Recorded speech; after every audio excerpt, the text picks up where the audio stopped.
from director Christopher Nolan comes the obligatory finale to his Dark Knight trilogy that clearly peaked with the Joker. The Dark Knight Rises, the epic final chapter that'll mildly entertain you when you're watching it, but will ultimately anger and disappoint you when you really start to think about it. Revisit the iconic Bruce Wayne, a man who turned the pain of his parents' death into a superhero, but for some reason mopes around for 8 years after his sort of girlfriend dies. Suit up as he spends the first 45 minutes hobbling around on canes, getting knocked over easily, growing a gross depression beard, and be told that his body is in complete shambles. Even though in the entire trilogy, he's only clocked in maybe a year and a half as the Batman. But chaos will arrive in the form of Bane, a villain who no one can fully understand. Jesus, cost to your strength. Word of the truth about despair. The night never escaped. How about your schedule, Captain?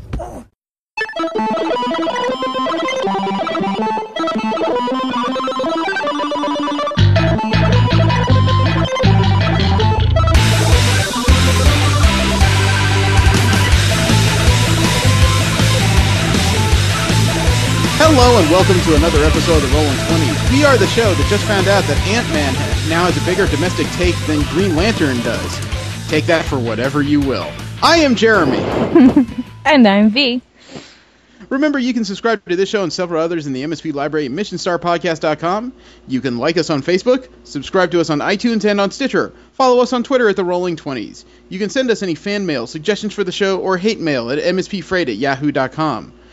At the beginning of the show, the music you heard was by Machine Supremacy. You can find most of their discography for free download at machinesupremacy.com, as well as their latest couple of albums on amazon.com. The clip you heard was by Honest Trailers. It was in regards to The Dark Knight Rises. You can find more of their videos under the channel Screen Junkies on youtube.com. How's the week been? Pretty good. All right. Go on.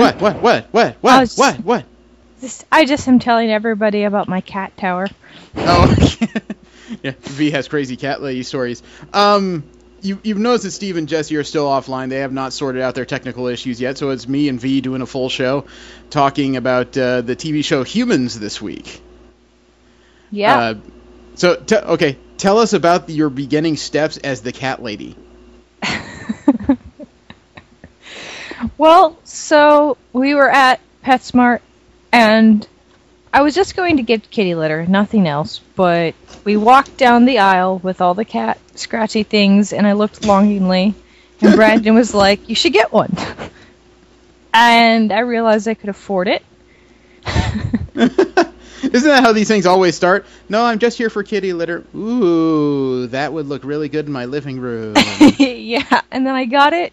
I'm actually really glad I got it, because Cody started playing with one of the legs of the thing as I was putting it together as I was taking it out of the box. So Cody started playing with it as you were putting it together? Yep. And just to clarify for people who don't know you, Cody is not an ex-boyfriend, correct? Cody is the cat. Okay, just making sure. You never know. You don't know how people associate words. Yeah, I totally get that. No, it's been an interesting week. My kids are down to visit. They were here for about a day. I bored them a little bit with hanging around the Oxnard area. You know, long car drives up the coast and everything. Pretty vistas. And all they can say is, "When are we going swimming? You want to go in the ocean?" "No, in the pool." God, you are such first world assholes. I will train my children to be primitives. Yeah, you're going to swim in that sewage-encrusted ocean like the rest of us. Yep, this week we talk about Humans, but before that we get into our usual news of the week. First off, we have a remnant of a Kickstarter. Keiji Inafune, the guy who had the Kickstarter for the successful Mighty No. 9, had garnered about $4 million total in crowdfunding. He's trying to write another game. It's sort of Mega Man Legends-esque. It was called Red Ash, okay? It sounded like an interesting idea. However, the Kickstarter was an unmitigated flop for Red Ash. It was supposed to get somewhere around $800,000 at the end. The Kickstarter only managed to garner about $496,686. Currently has 17 hours to go before it ends. This one, unless somebody comes through with about $300,000 in the next 17 hours, this one is not going to occur. Ouch. Ed, I don't quite know what to say because not every Kickstarter by the same person is going to be a success, and a lot of people are looking at this going, maybe he shouldn't do this anymore. But just a year ago, people gave him $4 million, so there's obviously some kind of market. Right. Maybe it's just too much too soon. Maybe Mighty Number 9 needs to be out, reviewed, played for a little bit before people start freaking out.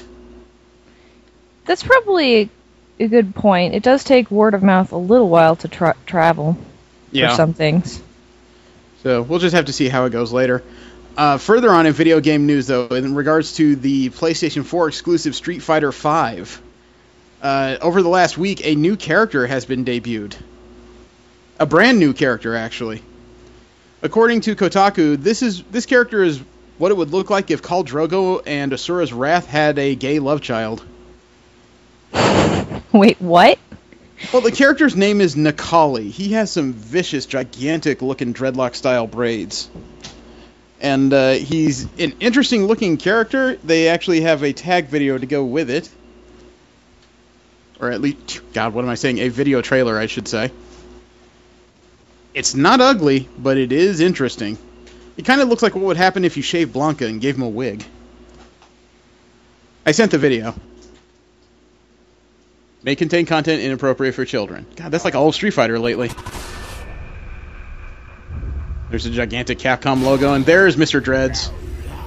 Why I see Oh, okay. I was like, I see tentacles. No, those aren't tentacles. That's his head. I could still see that being involved in some sort of weird Japanese porn. Okay, everything is involved in weird Japanese porn. Touche. You can see it. He fights like a savage. There's that. I actually really like that fighting style. It's a bizarre looking super. And when you activate his full super, his hair goes crazy. Goku. Right? I have the right. I don't know. He looks kind of like a wild sea anemone to me. There he goes with the super again. Except that one was some kind of gut punch. Oh, they can have more than one? More than one gut punch? Yeah, super. Oh, yeah.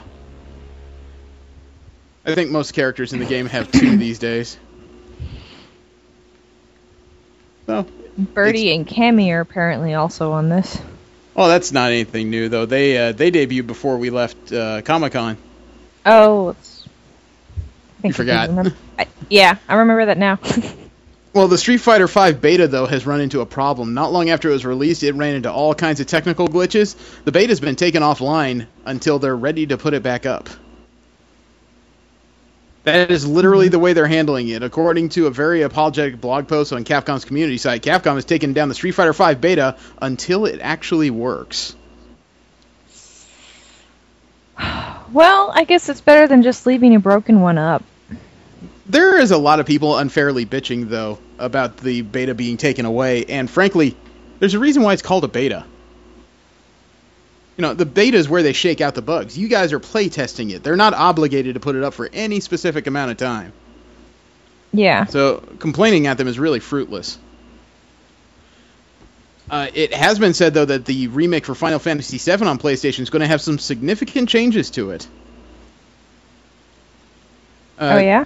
Yeah, according to game director Tetsuya Nomura, he called the changes dramatic, but they won't change the game so much that fans are left looking at something completely different. I would say this probably...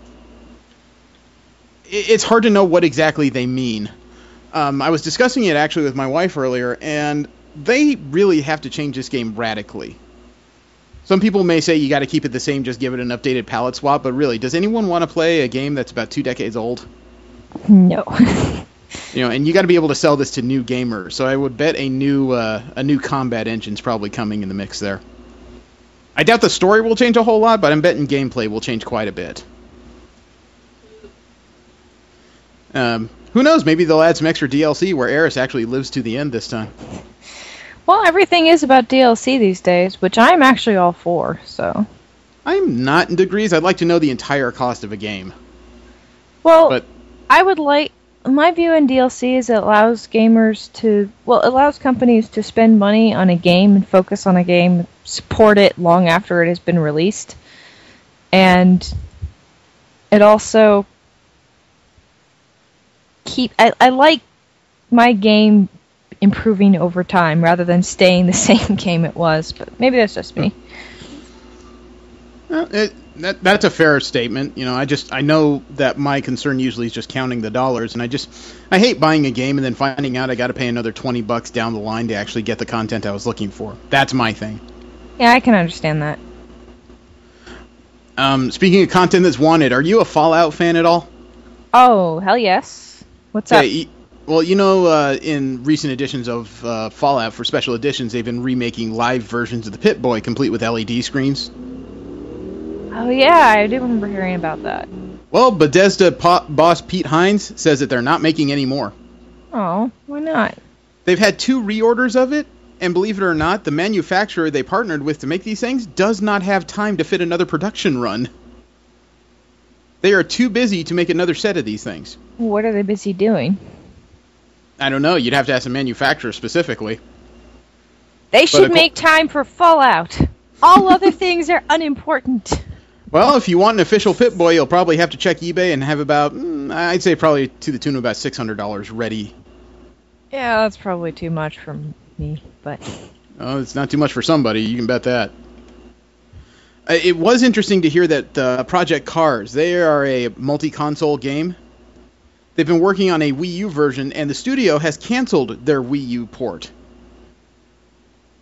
According to the game maker, the official line is that we're awaiting an announcement from Nintendo on new hardware, according to Ian Bell. So in other words, they need to upgrade their shit. Yep, in other words, the Wii U is not powerful enough to run our game, so fark it. Well, you know what? I'm not surprised. Yeah, you can only polish a turd so much. It's still a turd. And by that, I'm not talking about the Wii U. I just mean it's what's happening. The game is not good enough on the Wii U, so instead of releasing an okay game, they just decided not to do it. Right. Which, actually props to them, because, you know, sometimes they just go ahead and release a shitty game. Yeah. Yeah, truly. Maybe not them specifically, but, I mean, people in general. And last up in the video game news, Naughty Dog has created several games over the last probably about 12 years. And one of their more infamous recent games is The Last of Us. It was released on PS3. They've remade it for PS4 or ported it up. Believe it or not, though, even though work has already begun on a sequel, when Naughty Dog first came out with this game, they were pretty sure it was going to tank. It's been really popular. I haven't played it yet, but... According to Naughty Dog's co-director Bruce Straley, he was interviewed by Will Wheaton in a Sony Roundtable interview. He said, quote, "We thought it was going to tank. We thought we were going to ruin the name and image of Naughty Dog that's been so heartily built for years with blood, sweat, and tears. We thought we were ruining Naughty Dog's image," unquote. According to them, the problems were mechanical. Quote, "I thought we'll be lucky to scrape by with an 85 Metacritic, just because it wasn't gelling. It was a set of really lucky breaks and gameplay decisions that were made, then everything fell into place and turned into a fun game," unquote. Nice.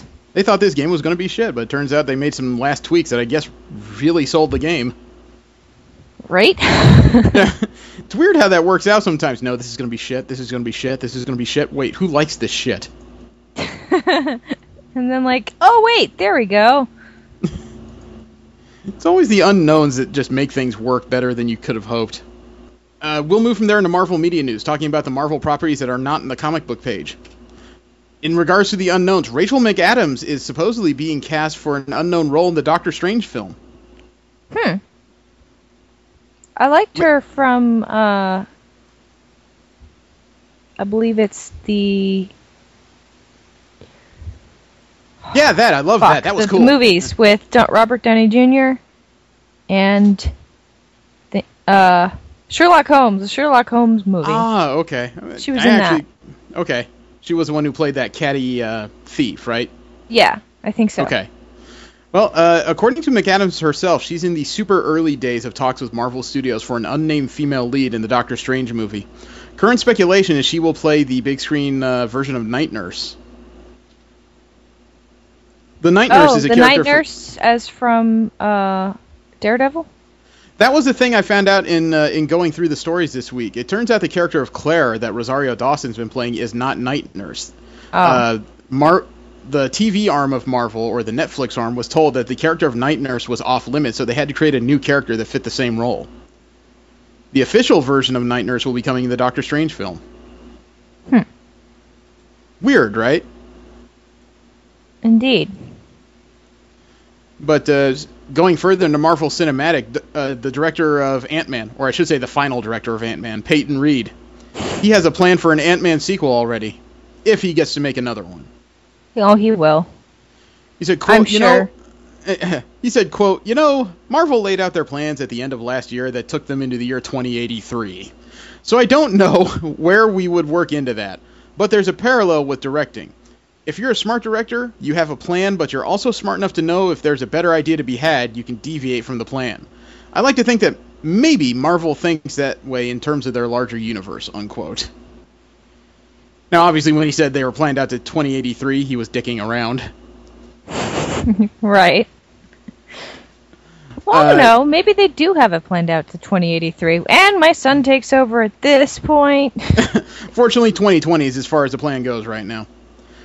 Reed is hopeful to get an Ant-Man sequel on the books. It could be a less daunting project. He said, quote, in the best case scenario, if we're lucky enough to actually have serious conversations about it, I think everybody will be inclined to make it happen as soon as possible, unquote. He went on to say, quote, I'd love the chance to do a second movie and further the voyage of these characters and do another Ant-Man adventure where it's not an origin story and we're free to just take those characters and go wherever we want to go. I mean, there's clearly some stuff set up at the end of our movie. There's some questions asked of these characters that hopefully we could provide the answers to. I feel there's so much story yet to be told with this character, unquote. I saw the movie. They did leave it very open-ended for a whole lot of things to happen. I haven't seen it yet. I'd say it's good for at least a popcorn muncher. I'd enjoy it. I know I will. Well, Marvel's released an official image from the post-scene credits on that movie, or the post-credit scene. God, dyslexia for cure found. At the end of it, it's no secret that Evangeline Lilly's character, Hope Van Dyne, is presented with a wasp costume. They actually decided to put it online of what the costume looks like according to the Marvel Cinematic. You can take a look here. Oh. That's actually pretty cool looking. It is an interesting, I guess you could say, compromise between the comic book look and what you would need for a good movie look. Mm-hmm. It's also kind of a mix of her most popular outfit from modern Marvel days and some of her original looks that required a helmet at the time. A helmet could be cool, though. Well, if you take a look and run a quick Google search, you'll find that the Wasp is one of the few characters that changed looks almost every other adventure she was in. It's kind of weird for a character to get so small and be hard to see that she ended up changing her costume almost constantly. She's only settled on looks twice that I could think of in her career. So she's just constantly changing appearances? Yeah, there's one that's rather infamous, this black and gold thing that's somewhat similar to what you're looking at, except it didn't have any sort of helmet on it. It was just Janet Van Dyne in her little bob cut. Oh, yeah, I think I've seen that. Yeah, I've seen that in at least one thing. Yeah, most others involve some kind of headgear. And good news for you and me as Marvel Netflix fans. Netflix, according to what they know, wants to put out a new season of some kind of Marvel programming every 6 months.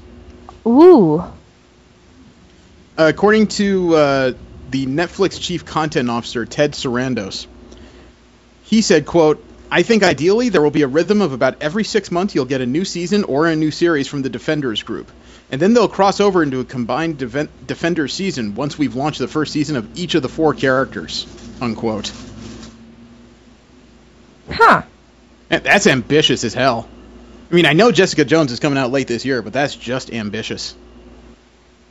So they have Jessica Jones, and what else is included in this? I believe in order of the first 4 Defender seasons is Daredevil, Jessica Jones, then I believe Luke Cage, then Iron Fist. As far as I know, they still haven't cast Iron Fist yet. Gotcha.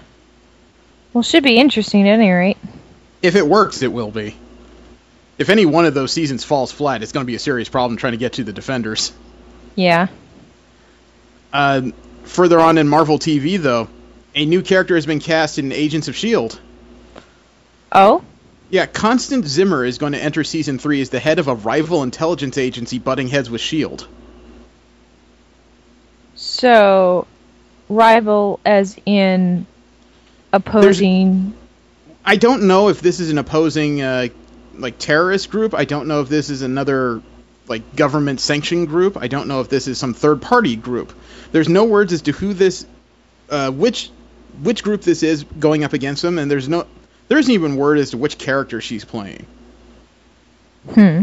So it's hard to tell how important all this is. All I know is that Constance playing it Zimmer, close to the chest. Yeah, and she's going to be Agent Coulson's primary antagonist throughout the season, which starts September 29th. Ooh, that's not too far away. No, it's not. And further on, Chloe Bennett's lost some hair. Chloe Bennett, for those who don't know, plays Daisy Johnson in the Agents of S.H.I.E.L.D. TV show. Formerly known as Skye, according to The Bucket. I'm going to totally call her Skye forever and ever. Wow, okay. Not intentionally, but it's just stuck in my head, you know? Well, since they've revealed the character as Daisy Johnson, they went for a look closer to the comic book version. Daisy Johnson, throughout her history in comics, has had very short hair. They did not go that far with Chloe Bennett. However, they did take a serious amount of hair off, it looks like, right after Comic-Con, because she still had, shoulder-length hair at that point. That is no longer what she has on her head, if you take a look at this image. That's pretty. Yep, they've... I'm waiting to see how that looks on TV. I don't know if this is right after cut or if this is the look that the character's going to have. I think it looks good. I like it just as good, at least based on this picture, I like it just as good short as long. You are just an Agents of S.H.I.E.L.D. mark, aren't you? It's all good. I also happen to just like her hair. It's the same color as mine, so I might be a little biased. Oh, I see. Okay. All right. We're going to have to work on this a bit. Let's see. The showrunner of Season 2 of Daredevil has said that the Punisher will be the most Marvel version of the character yet. In other words, prior versions of the Punisher in movies and TV have not come across very similar to the character of Frank Castle. Showrunner Stephen S. DeKnight says that this show will bring the closest version to Marvel Comics. Quote, "The thing about the Punisher, and I think there are great things about each of the previous film versions, but none of them was completely the Marvel version. And none of those movies were under the Marvel Studios banner until they recently got the Punisher back. So this is really the first time that we're seeing the Marvel Studios from the Iron Man days when they can control their own product and actually do this character," unquote. So, what does that character actually look like in... Well, I'll give you a relatively recent cover to give you an idea. And I'm not sure if they're talking about look so much as attitude. There have been people before that look like the Punisher, but they haven't quite had that death at all costs attitude yet. They've always had something to lose, it seems like. This guy does not look like he has anything to lose. No, and that's always been the idea of the Punisher. He doesn't have a base. He has a van that he sleeps in that's covered in equipment and weaponry. He's constantly mobile, always looking for the next person up the ladder of organized crime to kill. Stephen DeKnight went on to explain himself a little further. Quote, "The first season of Daredevil was violent, but I always say it was more implied. It wasn't nearly as violent as The Walking Dead, a show that I love. On that, if somebody were to crush somebody's head in a car door, you would have seen the head crush on screen, but we didn't want to go quite that far. We wanted to keep it right around PG-16 and not go all the way to R.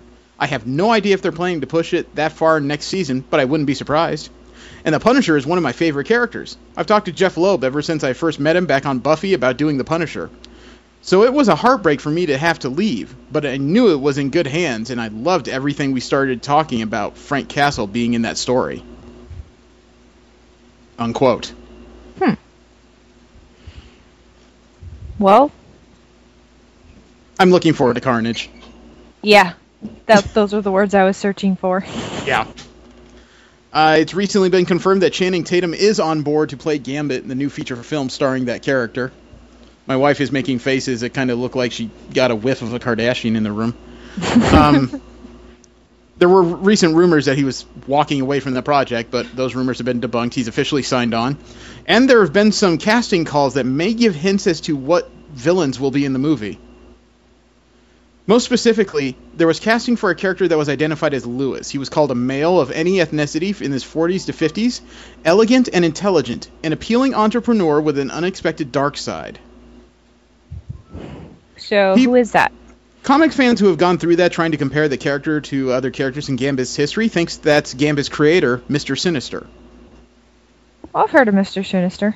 Yeah, for people who don't know, and probably for V's edification, Mr. Sinister is a human geneticist from the early 1900s named Nathaniel Essex.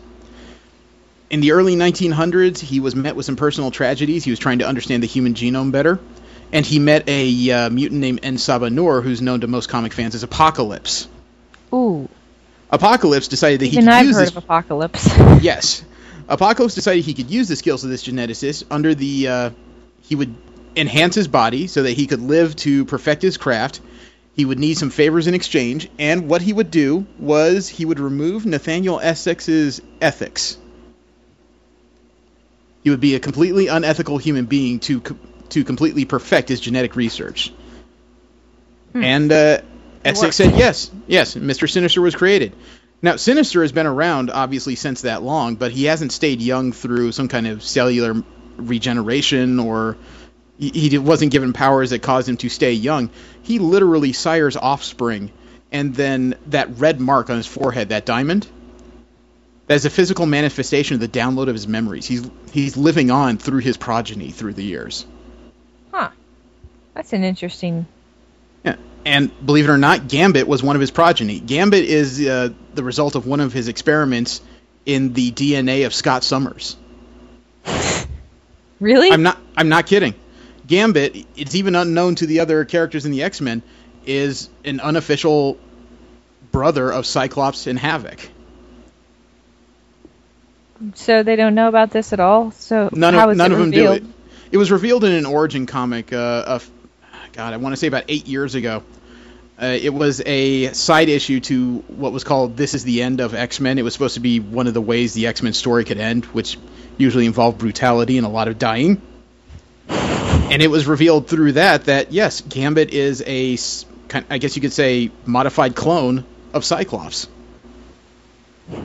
Given some extra genetic material, he developed his own mutation. Gambit is a Summers. Weird. He was left on the doorstep of the Thieves Guild in Louisiana, which is where he was raised, by Jean-Luc Lebeau as his surrogate father. And you just learned 10 times as much as you ever expected to about Gambit. Well, I suppose it'll be useful at some point. It's almost soap opera-esque, though, even saying it as plainly as I can. Let me bounce on before I try to impart too much knowledge here. We've talked before about Hot Toys and their expensive Marvel figures. They've come up with something that I'm guessing is going to cost somewhere... Oh, I'm sorry. This will cost you $825 to get this toy. And unfortunately, it's probably well worth it. Unfortunately? Yeah. Because I want this thing. It is the Age of Ultron Hulkbuster armor.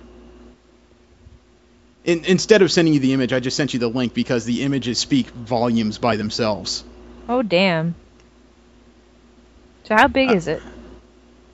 I'm not very clear on that, but the typical Hot Toy scale is 1/6.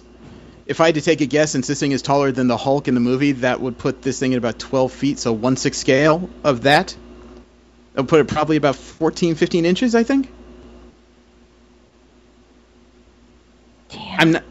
I'm not very good with height with relative distance, so it's all guesswork. But it comes with several movable parts, so you could reenact the scene where the armor's flying on Tony Stark. It actually has a small Iron Man bust in it, so you can I see that, yeah. Yeah, you can peel back the helmet and a couple chest pieces. to make it look like it's all coming together there. Has several LED lights and multiple, what does he call those things? Repulsors? As if anyone's going to actually play or move with this. They're just going to set it on a shelf. Just... Somebody's going to play with it because that's what they're meant to do. The rest of us are the ones who'll be screaming, "Are you fucking nuts?" Yeah. I would really like that thing, but even with my wife's consent, I think even if she said yes, she would end up choking the shit out of me as soon as it arrived. Moving on to a character we would likely want to talk about, Deadpool. It's been announced that the Red Band trailer for Deadpool is going to debut August 4th on Conan's late night show on TBS. Oh, nice.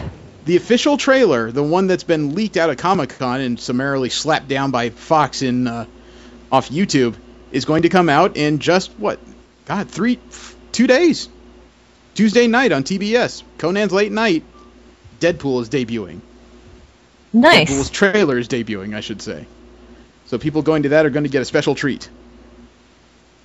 And last up in Marvel media news, Hugh Jackman's gone to Twitter with the hashtag #OneLastTime. Aww. Yeah, it's no secret that Hugh Jackman is ending his run as Wolverine with the third and last of his Wolverine solo films.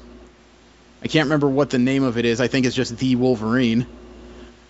But the rumor is that the script that's under development is dealing with the Old Man Logan storyline, where Logan's aged forward several years and he's dealing with the fallout of, a legacy of a legacy of superheroics and people asking him for favors as one of the few superheroes left in a radioactive wasteland ruled by the Hulk.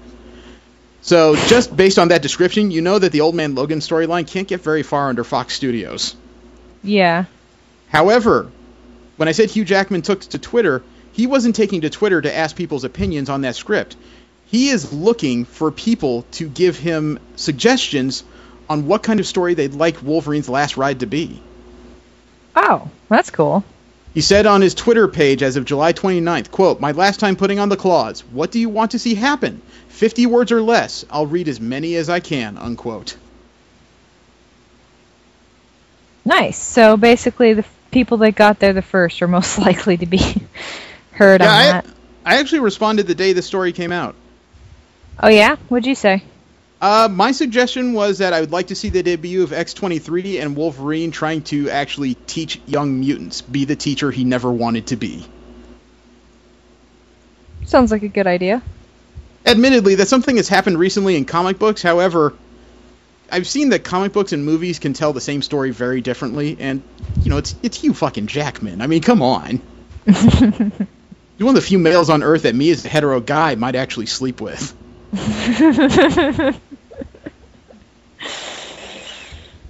A lot of men like Hugh Jackman. I've noticed that. It's hard not to. I like him too, don't get me wrong, but... No, you don't like him. You like him. But what I'm saying is I like others more. Oh, okay. Naked Chris? I have a feeling it's going to be a running gag between you and me. Steve and Jesse are going to get back and say, "What's Naked Chris?" Oh, wait, just wait. You'll hear it. Yeah. All right, from there we get into DC media.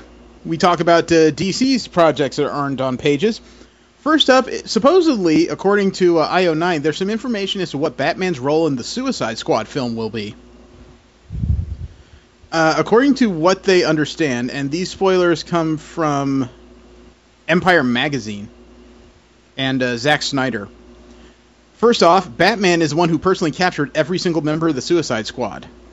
They see in flashback how he captured Harley Quinn. It also says that the Justice League was a jumping off point for the whole DC Universe idea. Okay. Okay. Not sure how I feel about that. They said that Batman will have a lot of history to him. They're playing him at 45 or 46 years old. He's been Batman for 20 years. All the history is there. There may have been a Robin at one time. I'm sorry. I think the trailer already spoiled that. To Suicide Squad, I should say. No, actually, it's a trailer to Batman v Superman, I think. I remember something about a Robin in one of those trailers. Yeah, there was a Robin costume that said "Joke's on you." The Batman v Superman trailer already reveals that Robin has died, but this interview strongly suggests that Commissioner James Gordon will also be dead. Ooh. I don't know why that's exciting, but... It's different, I guess. Yeah. Some people will consider Batman the villain of Batman v Superman. It's a point of view thing, said Snyder. That's why Dawn of Justice is the full title. What it does is allow us to start this conversation. Okay? Let's see. Bruce Wayne will not be living in Wayne Manor in Batman v Superman. He's in a lakeside house called the Glass House. Does he get letters in a mailbox that are sent through time? Snyder was very intimidated at the thought of doing a Batman solo film. If it was a Batman movie, it would be a much more difficult proposition because of how good Chris's movies are. We live in gratitude to those movies. Chris set a tone for the DC universe and separated us from Marvel in a great way. He's finished with, we are the legacy of those movies, but those movies are completely set apart from the DC universe. They made that pretty clear. That's not going to be the same Bruce Wayne. Yeah. Okay, whatever. Clark Kent and Lois Lane are now shacking up together in Metropolis. Does anyone say shacking up anymore? I don't know, but they should if they don't. And last up, it says Aquaman has an elusive cameo in Batman v Superman. You will understand he exists. It's Jason Momoa. You don't understand he exists. He fucking punches you in the head and tells you he's there. That interview leaves me lukewarm, a lot like the trailers for the DC films have. Oh, yeah? Yeah, I'm still not galvanized to see any of the DC stuff. I think you've had the same issue with it. Yeah, like, I'm not excited for Batman vs. Superman at all. Like, I'll probably watch it. I don't know if I'll watch it in theaters. Well, thanks to Empire Magazine, several new photos came out. I sent you a link to the gallery so you could take a look. I don't know why, but Superman's expression on that front picture is just... Well, look, at least Kevin Smith can no longer say that it's just Bat-mad in the film. It's super-mad, too. Yeah. The first image of Batman just looking at that... of Bruce Wayne, actually, looking at the Batman suit. Every time I see the Batman suit with no face in it, it looks like the nose has this humongous, like, W.C. Fields nose, doesn't it? Like somebody punched that mask right in the face and spread the nose across his brow. Okay. I hadn't seen that, but okay. That's the way I see it anyway. Yeah. And there's the second picture with Supermad. Yep. And the third, I guess, is Lois Lane? No, that's Diana Prince. I don't know who that is. That's Gal Gadot as a Wonder Woman in disguise. Ah. That is Wonder Woman. At least they didn't do anything loud. She's not wearing a belt or a purse with a W on it. You know how some people get? They get way too obvious with their shit. Yeah. The next picture is not Bat-mad, it's Sad Batman. This does a pretty good, tired Bruce Wayne face. Yeah, and there's Jeremy Irons as Alfred behind him. The thing is, though, with Jeremy Irons in the same scene, Jeremy Irons looks more dangerous right now. Actually, it looks like he's contemplating shooting that man right in the head. His fists are clenched. Yeah. In the next picture, there's Lois Lane, Perry White, and Clark Kent. Oh, Lois Lane is a redhead. Yeah. God, that's what's her name? Fuck, I'm completely blanking. I love her work, though. Amy Adams. Amy Adams, yeah, I know. Yeah, she's pretty. She looks different from the side, but... I know. It's interesting sometimes when they take these stills out and they're out of context. Mm-hmm. Because, there's a lot of people looking at this picture with Clark Kent and Lois Lane staring at Perry White going, hey, weren't you white in the comics? And there's Superman in a building he may have farted in. And then there's Jesse Eisenberg. No, that's Jesse Eisenberg as Lex Luthor standing in front of a LexCorp sign. Oh. He's Lex Luthor? He is Lex Luthor. I remember we discussed this. He looks more like the head of Facebook at this scene. Right? And the next one is the Bat armor in front of the Bat signal. That's one of those things that you can never accuse Batman of, is overthinking his tech gadgets. I am Batman. This is my Batmobile, my Batarang. I use a Bat signal and the Bat phone. Bat everything. Excuse me while I go take a Bat deuce. Cover's pretty nifty, though, with Batman and Superman side by side. Yeah, although the Superman one is strangely effeminate with the way he's walking. You think so? Yeah, like his knees are together and he's sort of like doing the hip swaggle thingy. See, that's why I'm almost concerned when they say that Christopher Nolan set the tone for their legacy, because right now I look at what's his name, Ben Affleck in that suit, and all I can hear is the gravelly Batman voice coming out of it. And then juxtaposition that with Henry Cavill in the Superman suit, and I look at him in that swagger, and all I can hear is "Staying Alive" in the back of my mind. So, it's all subjective. But it has been announced recently that Tao Okamoto has been cast in the movie. She's a young lady, obviously of Japanese descent. She's going to be playing Lex Luthor's bodyguard and personal assistant Mercy Graves in the film. I was curious when that was announced, because my first thought was, is that important? I'm not trying to shit on anyone's parade. The lady got a job, and that's all well and good. But when you're talking about Lex Luthor's personal assistant as casting in a movie that's titled Batman v Superman, is that important? Yeah. The rumor about what Jenna Malone has been doing in the movie may be more significant. It's been rumored for a long time that she had a role in the film that's been unannounced. Recent word has come out that Jenna Malone may be Batgirl in Batman v Superman. Ooh. She's the one from 30 Rock, right? The blonde vapid airhead, I think. I don't know 30 Rock very well. I can tell you that she was in Sucker Punch. Oh, okay. But I'll give it a shot. I'd have to see it first. However, again, this is Batman v Superman, so if Batgirl's in it, it's probably in cameo form only. Further on in DC TV news, Michael Chiklis is joining the cast of Fox's Gotham TV show. The former S.H.I.E.L.D. star is going to play Captain Nathaniel Barnes, who's coming into Gotham PD to clean it up. He is going to be both an ally and an enemy to the Jim Gordon character in the show. Who did he play on S.H.I.E.L.D.? He played the title character in it. Okay, I remember. Yeah. The actual S.H.I.E.L.D. dude. Well, not the S.H.I.E.L.D. There was nobody named the S.H.I.E.L.D. He was the head of that gang task force that was corrupt. The heavyset bald guy. Yeah, that's the one I was trying to think of. Yeah, it's been so long I don't remember the character. You might recognize him. I haven't watched it, but I've seen the pictures. You might be more apt to recognize him in the recent Fantastic Four films as the Thing. He played Ben Grimm in those movies. Mm. But I don't plan on watching any more Gotham. I've had enough pain. Agreed. There was actually a recent trailer for the second season of Gotham that teases that young Bruce Wayne and Alfred may find the entrance to the Batcave in the house. Oh, that's cool. I'll watch that specific segment. I don't think I can do it. But you can find the teaser online in YouTube under The Cave. That's what they've titled it. Talking about CBS's Supergirl show, there's been word that they've cast a villain. The character of Reactron is being played by Chris Browning. Reactron is a character named Benjamin Krull. Think of him as a nuclear-powered Tony Stark. He develops power armor that has a nuclear blast of energy attached to it. Okay. That's the best way I can describe him. He's Tony Stark with cancer.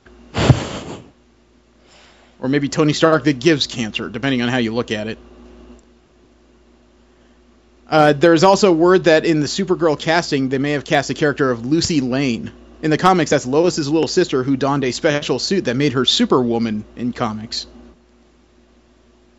The character didn't last too long, more than maybe half a dozen issues, because they found out that these weird yellow discs that were on the side of the costume could be removed, and if you do that, it messes with the powers to the point where it ripped her apart.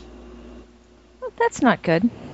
No, so it leaves people to wonder if Superwoman's going to be in the TV show. How long will she be in the TV show? Will she survive the TV show? Here's an image of what Superwoman looked like in the comics before the character was massacred. It's a bizarre costume. I wouldn't say it's bad, but it's very different from what you think of in terms of the Kryptonian characters. Yeah. Are those skin patches Those yellow discs, I thought they were those adornment. are yellow discs. Okay. Yeah. I thought they were adornment, but like I said, when somebody pulled one off, all of a sudden they went haywire, and she was twisted around and just died right then and there. Wow. So they never even really discussed how the suit worked and made a human as strong as a Kryptonian, but it wasn't really a conversation to be had, as it turned out. Yeah. There's also word that when it comes to the Wonder Woman solo movie that they're working on, Chris Pine has officially signed on as love interest Steve Trevor. Wait, for the Wonder Woman movie? Yeah. Okay. He's going to play the man that fell in love with Wonder Woman during the course of several adventures. According to the online trade magazines, The Wrap, Trevor will not only be a love interest for Gal Gadot's Diana Prince, but the role will be an action-oriented one as well, so he doesn't just stand there, get tied up to be saved. That's good. So it does crush other rumors that Chris Pine might be cast as Hal Jordan. That was a rumor? That was a rumor for a while. He might have made a pretty good Green Lantern. Last up is, in DC media news anyway, is that DC Comics is suing a clothing company over the Superman logo. Why? There is a manufacturer named Mad Engine who made a Super Dad TV shirt. DC is suing them because the logo is suggestive of Superman. I'll send you the image so you can take a look at it. I can't speak legally, but from an aesthetic standpoint, I think they've changed enough of it to be able to get through this. You can give me your opinion. I could be wrong there. It is just a Superman-style chevron, but instead of an S in it, it has the letters DAD. It's a Super Dad shirt. Oh, that's cute. Yep, they're being sued over copyright infringement. That's silly. What do you think? Is that different enough? I think that's different enough. It's not actually... It's not even technically the same baby blue color on it. They went for a much deeper, Right. almost navy. So, I don't know. It's one of those things where I can see why they're concerned about their intellectual property getting out of control, but at the same time, it's advertising. You wouldn't necessarily need to get a chunk of that money for the free advertising this shirt would get you, and it's being sold in Target stores. Let me see. I think they're overreacting. Warner Brothers is claiming that Mad Engine did not obtain a license to appropriate this logo in this manner and wants to discontinue the sales of the shirt, which was sold in Target stores and on its website. They only sued Mad Engine. They didn't sue Target for selling the shirt. Probably because they didn't want to piss them off. Warner Brothers does sell a lot of DC properties through Target at the time. Yeah. So, I don't know. It's technically I see what they're talking about, but aesthetically, I think they're reaching a little. Mm-hmm. They're probably just excited they could sue someone over things. Look, Superman is important again. Quick, let's sue the bastards.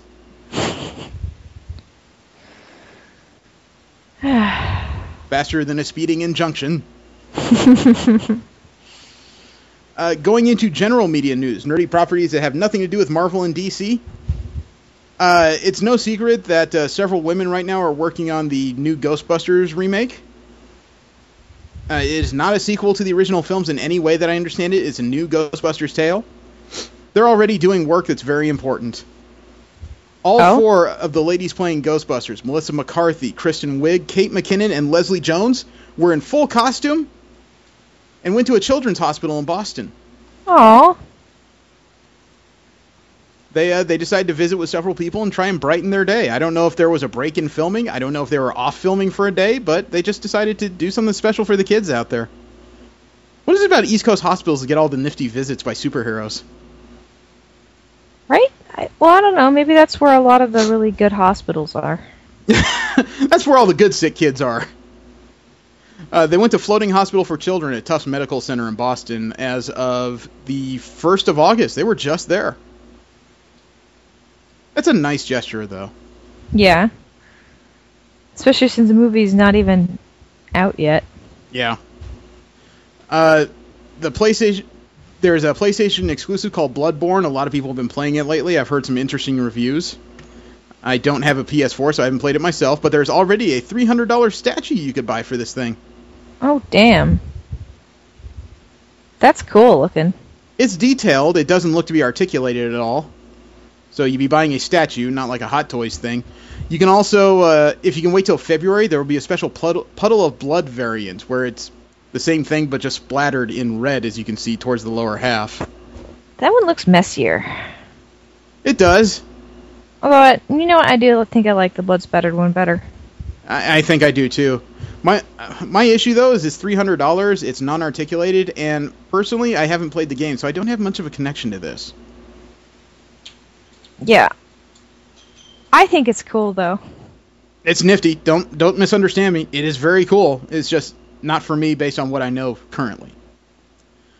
Michael Lombardo is the president of HBO Programming, and he said at the Television Critics Association press event as of the 30th that the 7-season plan of Game of Thrones is now out the door. They think it'll take 8 seasons now.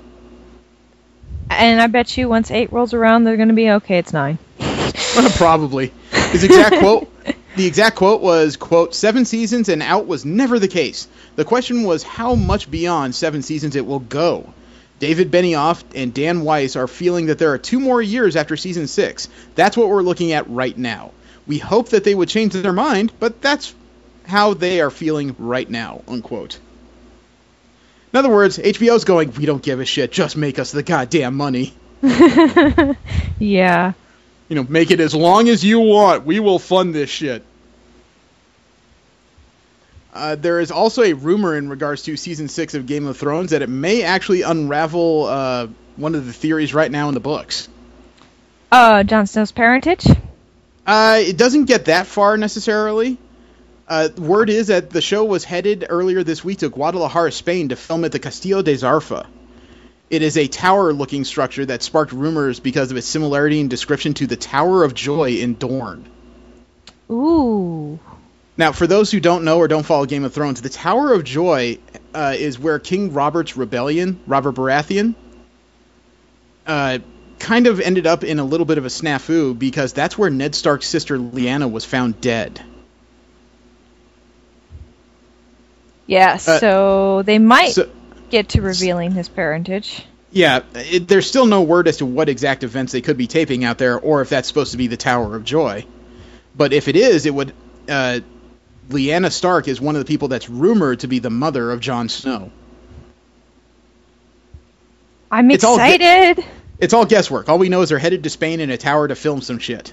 And the way that series goes, for all we know, they could be throwing Ned Stark's body off it again just to prove a point.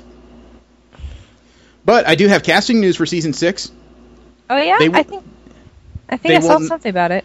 They will not say who this man is playing, but they have confirmed that this man has joined the cast, and I can't wait to hear him deliver a George R.R. Martin monologue.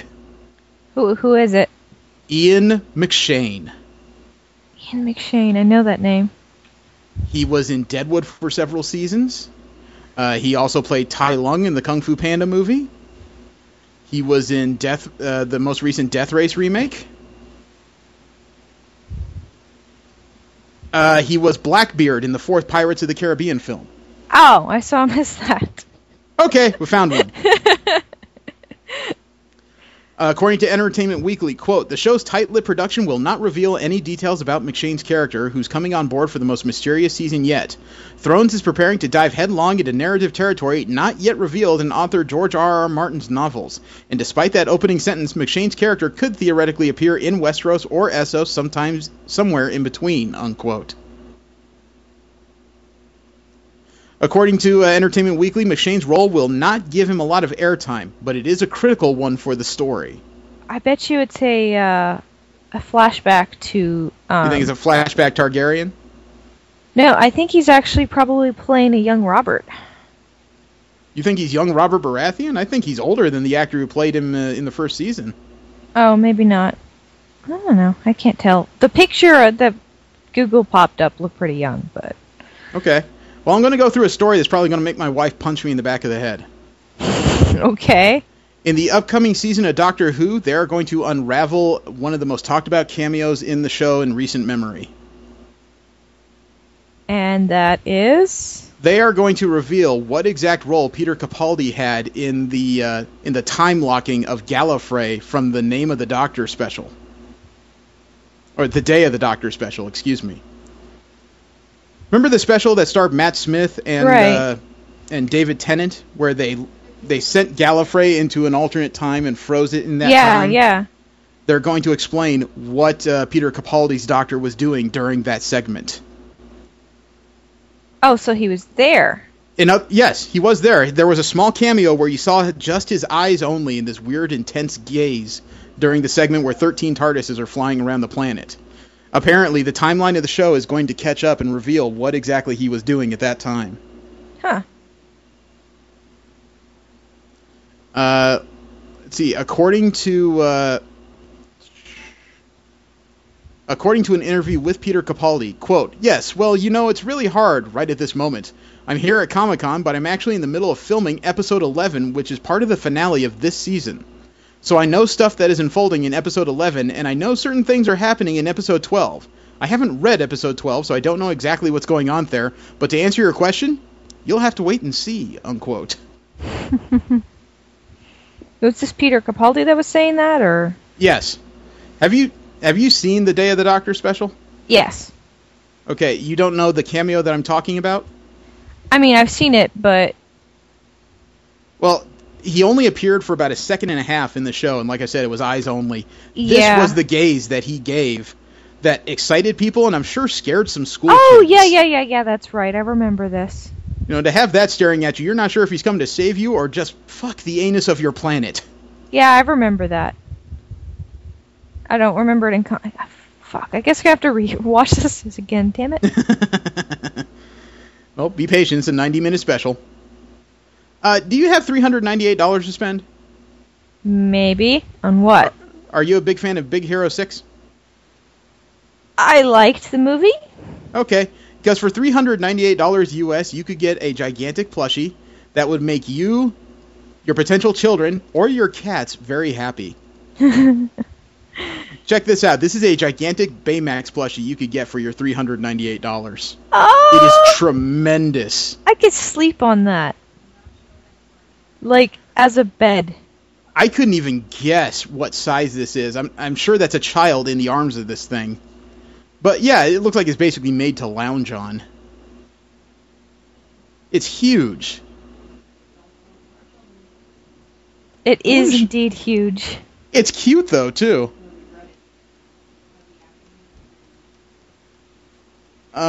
Would you pick up this thing, V? Not for that much money. Oh, but gonna put a qualifier on it, huh? I don't know. If someone gave it to me, I would enjoy it. Let's just leave it at that. I don't know if I'd actually buy it. She put Thor armor on it and start calling it Hemsworth. Brandon Sanderson has a bunch of comic books about anti-superheroes, and they've just been optioned to be made into movies. It's going to be done by the director Sean Levy, who did Real Steel and Night at the Museum. And the comic book in question is called The Reckoners. Now, the series is about a post-apocalyptic element. The basics are that some kind of event gives a small percentage of the world's superpowers. These people are nicknamed epics, and then they take over the world, as human beings with power tend to do. This sounds like pop culture profiling. Yeah. A growing group of normal humans called the Reckoners are trying to fight back, and the main character of these movies, David, saw the most powerful epic, Steelheart, kill his father, and now he's the only person who knows the epic's weaknesses. Okay, why is he the only person? I guess he saw something when Steelheart killed his father. The superheroes are the bad guys, and the humans are fighting back. That's how this genre plays out, and this has just been optioned, I think, for a series of films. Well, The Reckoners appears to be a series of books. If it's well told, even old ideas can be great. Mm-hmm. Destiny is getting action figures, believe it or not. A Chinese company called 3A is making a line of action figures. So far, the only thing they've shown is a Titan that comes with multiple arms, including the Hawk Moon from the PlayStation exclusives. It's going for $190 right now, starting on July 27th. Cool. And these are actually pretty detailed figures. Take a look at this. Comes with multiple guns, including a machine gun, an auto rifle, a shotgun, and the Hawk Moon, and a couple different hands for grasping. And a Titan in red and black armor. Have you linked it yet? Pretty sure I did. I don't see it. Oh, there we go. Okay. Didn't send the first time. Oh, that's cool. It's very nifty to look at. A bunch of different guns, yeah, and hands. Yeah. If it wasn't for the $190 price tag, I would strongly consider this. I don't know what scale this is, though. It's 1/6 scale, which means it would stand up next to Hot Toys stuff. Mm-hmm. That seems to be a common scale. When it comes to high quality stuff, yeah. It's probably because it's large enough to get some detail, but small enough to still be feasible to buy. Right. Not comfortable, feasible. I wouldn't mind having that, but, you know, $190, and if you're not creating a series, it's no fun just to have a Titan on a shelf. That'd be hard to explain. Last up in general media news is that IDW's comic book series, and originally, I think, a Wildstorm comic, Winona Earp, is coming to, looks like TV. TV? Yeah, the Sci-Fi Channel, or sci-fi as some people call it, has optioned the Winona Earp comic book for a TV show. They have They already have an initial order of 13 one-hour episodes. You familiar with the story of Winona Earp? I don't think so. It was a comic book that came out. I'm pretty sure if it wasn't Wildstorm, it was definitely an Image comic book originally. Winona Earp is the great-granddaughter of Wyatt Earp. She's a U.S. Marshal that tends to deal in occult and strange happenings. A lot of the comics I read had her fighting things like vampires and mummies and, you know, zombies and things like that. But because of her parentage, she inherited the odd abilities that Wyatt Earp had to survive the impossible circumstances, like he did in Deadwood. Mm-hmm. According to the way the comic book was written in the second volume, it was something that he passed down to her. So he's a survival superhero. Yeah, that could have been bad writing at the time. I don't know how far they'll delve into that, because I think they're describing this as Buffy meets the occult, which is kind of they're describing it as Buffy meets Westerns. The series is scheduled to premiere in April of next year. They're already bringing it to the Sci-Fi Network. Well, I like the idea of seeing more Buffy-esque stuff, but at least it's a modern Western. It's not like she's going to be riding a horse everywhere. Right. Although, given the way writers are, as soon as they read modern Western, that means motorcycle. You know what? That's nothing wrong with the motorcycle. I know, but every time I see something like that, all I can think of is on a steel horse I ride.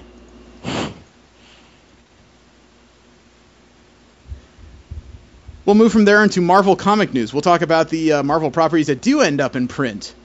It has been teased that Brian Michael Bendis is not working on one Iron Man series after the Secret Wars is over. He's working on two. Two Iron Man series? Two comic book series going on at the same time, possibly telling connected stories. According to Marvel editor-in-chief Axel Alonso, quote, Brian and David Marquez are playing the long game with Invincible Iron Man.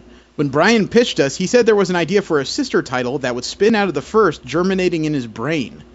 I can't say much, but I will say this. The reveal on the last page of Invincible Iron Man #1 is big enough that it might need an entire series just to deal with. Retailers, plan accordingly, unquote. Brian Michael Bendis is known to make dialogue-heavy books, which doesn't appease comic book fans looking for a lot of action. They tend to work for me, though, because I love character-driven books, and that's pretty much all he writes. I agree with you. I prefer character-driven things. Well, Brian Michael Bendis is the one who's writing the new Invincible Iron Man. Turns out he's also working on the new version of Guardians of the Galaxy post-Secret Wars. The one without Peter Quill, where his fiancée is taken over as Star-Lord.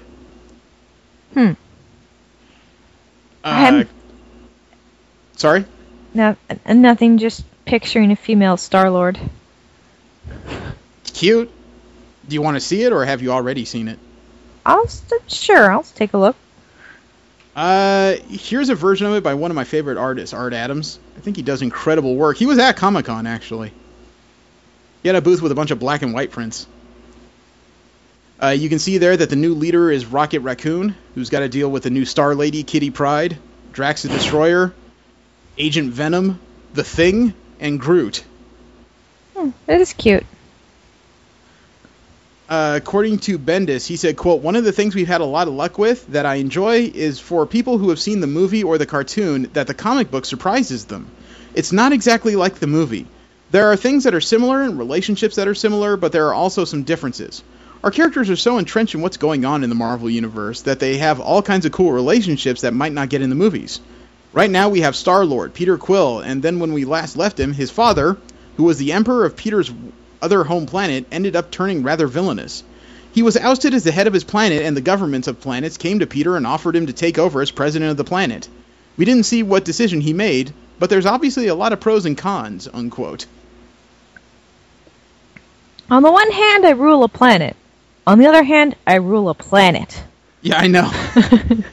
He went on to talk about Peter Quill's fiancée, X-Men's Kitty Pryde, taking over his role on the team. Quote, "I know that's one of those things that had some diehard fans and see their dander raise because change is bad. But wait and see. You'll see exactly what that means. Some people feel like I'm personally going over to the house and breaking new toys, but that's not the case. We're making them vital and interesting and finding new stuff. Some of my favorite things that have ever happened in literature and in comics specifically were when people did do things," unquote. I'm with him on that. I always appreciate change in comic books. Yeah, I change in general. Like, I mean, that's why you get tired of shows like Bones. Yeah, they don't change very fast, if at all. Oh, you aren't kidding. You know, that's why I don't watch those serials, but that's why I read certain comic books like X-Men. You know, even though it's a lot of the same characters, they do shift in and out, and you get different stories depending on who's there. Right. In regards to Spider-Man, though, there's a new prequel comic coming out called Spidey. They're going to tell Peter Parker's teenage years of first putting on the webs. As a concept, I like it. However, wasn't that technically what like Spider-Man 2 and 3 and 4 were about way back in the 60s? I wouldn't know. I'm not going to say that you couldn't get interesting stories out of it, but, you know, for crying out loud, it's like retelling the same story over and over. Yeah, eventually one should find new ideas. I guess. Maybe they can find interesting stories to tell out of it, but it's just not for me. News that would make Steve unhappy. One of his favorite artists, Stuart Immonen, he's not working on a main Marvel title at this time. As of issue 8, he's taking over the artist duties on Star Wars. The Star Wars comic that Marvel is currently putting out is I believe it's the story of what happened between Star Wars and New Hope and on the way to Empire Strikes Back. They're telling those in-between moments that nobody saw prior in Disney's new continuity. Uh-huh. I can send you the images. I love Stuart Immonen's art. He has this weird way of making it look both realistic and cartoony. Yeah, I like that. It's very... I want to say 80s reminiscent. Well, the cover is not reminiscent of his work until you get to the third cover there, the one of a bunch of blasters pointed at R2-D2 and Luke Skywalker. That's Stuart Immonen's art. He's got this almost anime style that is both detailed and not detailed. I like the amount of detail. It's a little... could stand to be a little more contrasty, in my opinion, but... Probably. If you start clicking pages after that and see some of his interiors, he's got a gorgeous sense of contrast. And that last page where Luke Skywalker has pulled that lightsaber in the bar of people that pissed him off on Tatooine, I think... Oh, no, he's on Coruscant. I'm sorry. He pulls his lightsaber in a bar, and he's got a great idea of how to use light and shadow in there. Yeah, his face. Agreed. Yeah, it's got that face of, I know I'm 16 years old, and I'm going to kick your ass. Marvel has also announced that they're bringing up a new series post-Secret Wars for a character I didn't think was going to get another series, frankly.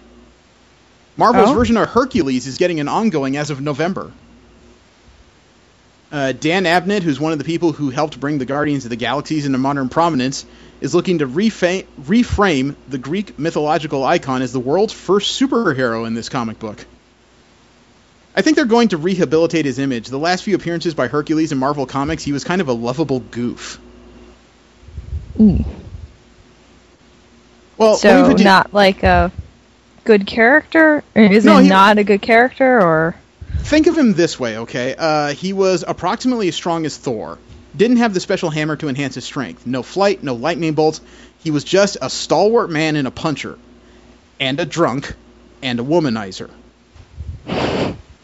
It looks like in this series they're going to try and dial back the goofiness of the character a bit. You know, he was walking around for the longest time in a leather harness, sandals, and kind of a Greek-style sarong, okay?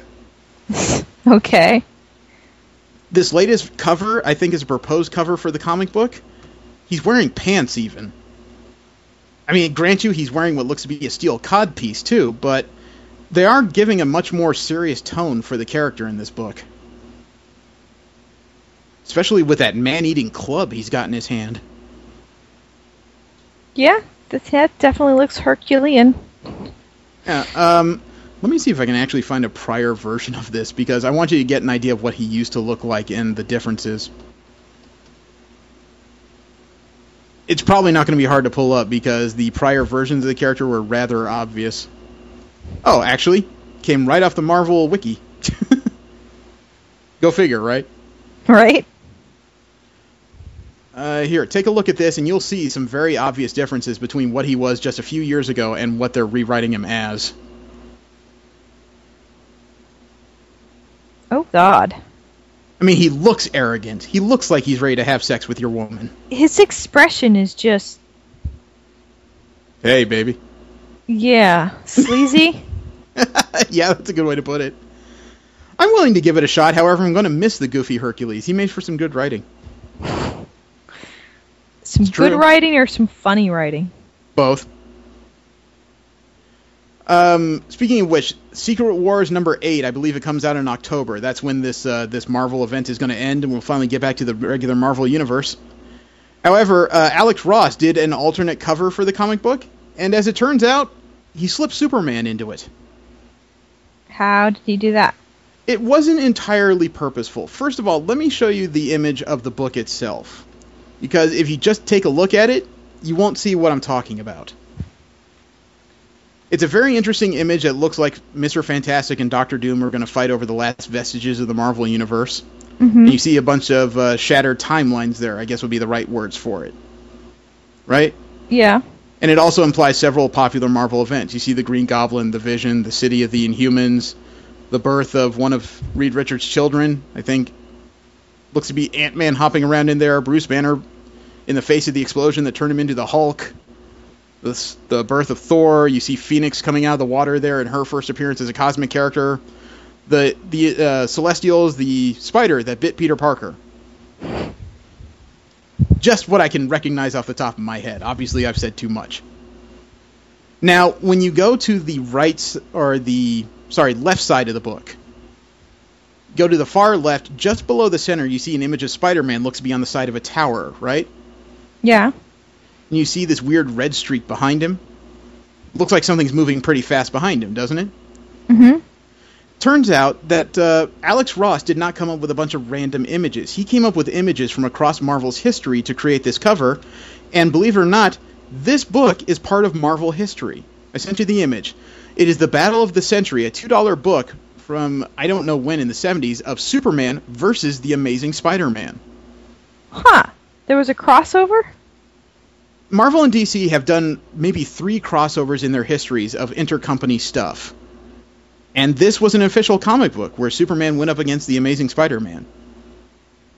So that red streak you saw behind him was Superman. Wow. I don't know if Alex Ross is just being ingenious and digging in the well, or if he's going to, I'm going to put Superman on the cover. Probably the latter. You have no faith in people. I have complete faith in people. Okay. To behave predictably. I am not going to get into a damn semantic contest with you, because I'm not in the mood to lose this shit right now. And last up in Marvel comic news, in Deadpool's Secret Wars, which is his book spinning out of this gigantic event, it turns out that Deadpool is the one responsible for creating one of Spider-Man's worst enemies. Oh? Yeah, let me spin a tale for you. The original Secret Wars happened in the 80s. It was a battle of good and evil that one cosmic entity sent all the heroes and villains of the Marvel Universe in a place called Battle World to fight it out to figure out who is better, good or evil. You can imagine where writing in the 80s takes it, right? Mm-hmm. But during the course of that series, that's when Spider-Man first got his black costume. He went into this machine that somebody identified as some kind of cosmic seamstress device, and it spit out this black material that covered his body, and it enhanced his strength and enhanced his senses. It created webbing for him, and that symbiote is the thing that went crazy. And after Spider-Man forcibly removed it, it found Eddie Brock and became Venom. Long time known as one of Spider-Man's most popular, most stalwart, and most dangerous enemies, right? Mm-hmm. Now, fast forward to Deadpool's Secret Wars number 3. This is the telling of what Deadpool did during the original Secret Wars from the 80s, and it turns out he found a machine that Thor and Hulk were messing around with that was supposed to be able to give him a new costume. He decided he needed some new threads, so he sat at it, hit some buttons, and this black goo spread over his head. Covered his entire body in this black and white Deadpool-style costume. And he said he could feel it feeding on his thoughts. And he said, that's not fair to do to a sentient life form. Gee, I hope communicating with my brain doesn't mess this thing up. Whatever it is, I'd hate to think my twisted psyche might have driven it nuts or something. So he ditches the goo, gets up from the table, walks towards the door, and on the way out, Spider-Man comes in and says, hey, Deadpool, Hulk said there's some sort of super science seamstress in here or something? Yeah, right over there. Knock yourself out. Just remember, black is slimming. Deadpool is responsible for fucking Venom, according to the Marvel Universe. Oh, that's hilarious. And that fits in with Brian Michael Bendis' recent writing in the Guardians of the Galaxy, where Eddie Brock's symbiote was fixed. It's now working in concert with Flash Thompson to be the current Agent Venom. That's messed up. Yeah, that is messed up. It's awesome writing, but it's messed the fuck up. We'll go into DC comic news, and first off, Dan Didio actually explains how the post-convergence continuity of DC Comics works. We discussed continuity is the series that put every version of the DC universe before the Crisis on Infinite Earths back into play. Which means the pre-Flashpoint DC universe technically exists, but so does the post-Flashpoint, the New 52 universe. And he described it, according to co-publisher Dan Didio, he described it as multiple worlds and opportunities that will integrate aspects of the pre-Flashpoint continuity into the current continuity moving forward. What he said is he described it as concentric circles, overlapping circles that will gradually spread themselves apart. Okay. I need something a little less vague than that, though. They've also been throwing around the term loose continuity going into the new phase of the DC Comics DCU's campaign. You know, DCYOU, DCU. Mm-hmm. And for this concentric circles thing to work, I understand that there's going to be some overlap and things will start spreading out from there and the storylines may diverge a bit. Still, though, that's a bit vague. I need to see in action what he's talking about, I think. It's also been word that the creators of Wonder Woman's current volume are talking about fun and heartbreak for the characters of Diana Prince and Donna Troy. What kind of fun and heartbreak? I'm not entirely sure. Meredith and Dave Finch intend to emphasize that Diana Prince can have fun, although they warned that there's a real heartbreak coming in issue 45, and I think issue 43 just came out recently. Isn't she dating Superman?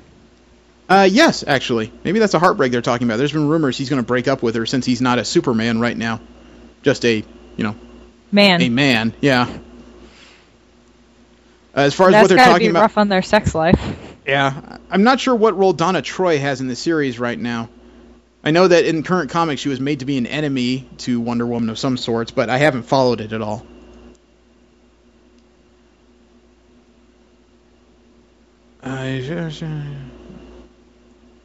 Sorry. The creators of the current volume of Black Canary, where she's the lead singer in a rock and roll band, decided to talk about the decision to make her a lead singer in a rock and roll band. Okay. Writer Brandon Fletcher and artist Annie Wu have filled Black Canary, according to Newsarama, with butt-kicking action and intriguing mysteries. And the rock and roll approach is something different. Black Canary's either been a fighter or a superhero. She's not been a punk singer, as far as I can tell. According to Brandon Fletcher, quote, "It's something that my Batgirl co-writer Cameron Stewart and I had just felt. It wasn't even something that we intellectualized at first. We were just kind of joking about what to do with Dinah. And it just felt like such a great, fun idea. Then we started taking it seriously, like, oh no, she belongs in a band. And it is powerful. It became something that we started to think on seriously. Unfortunately, we just didn't have a whole lot of room to explore it as one of the C or D list plots in Batgirl.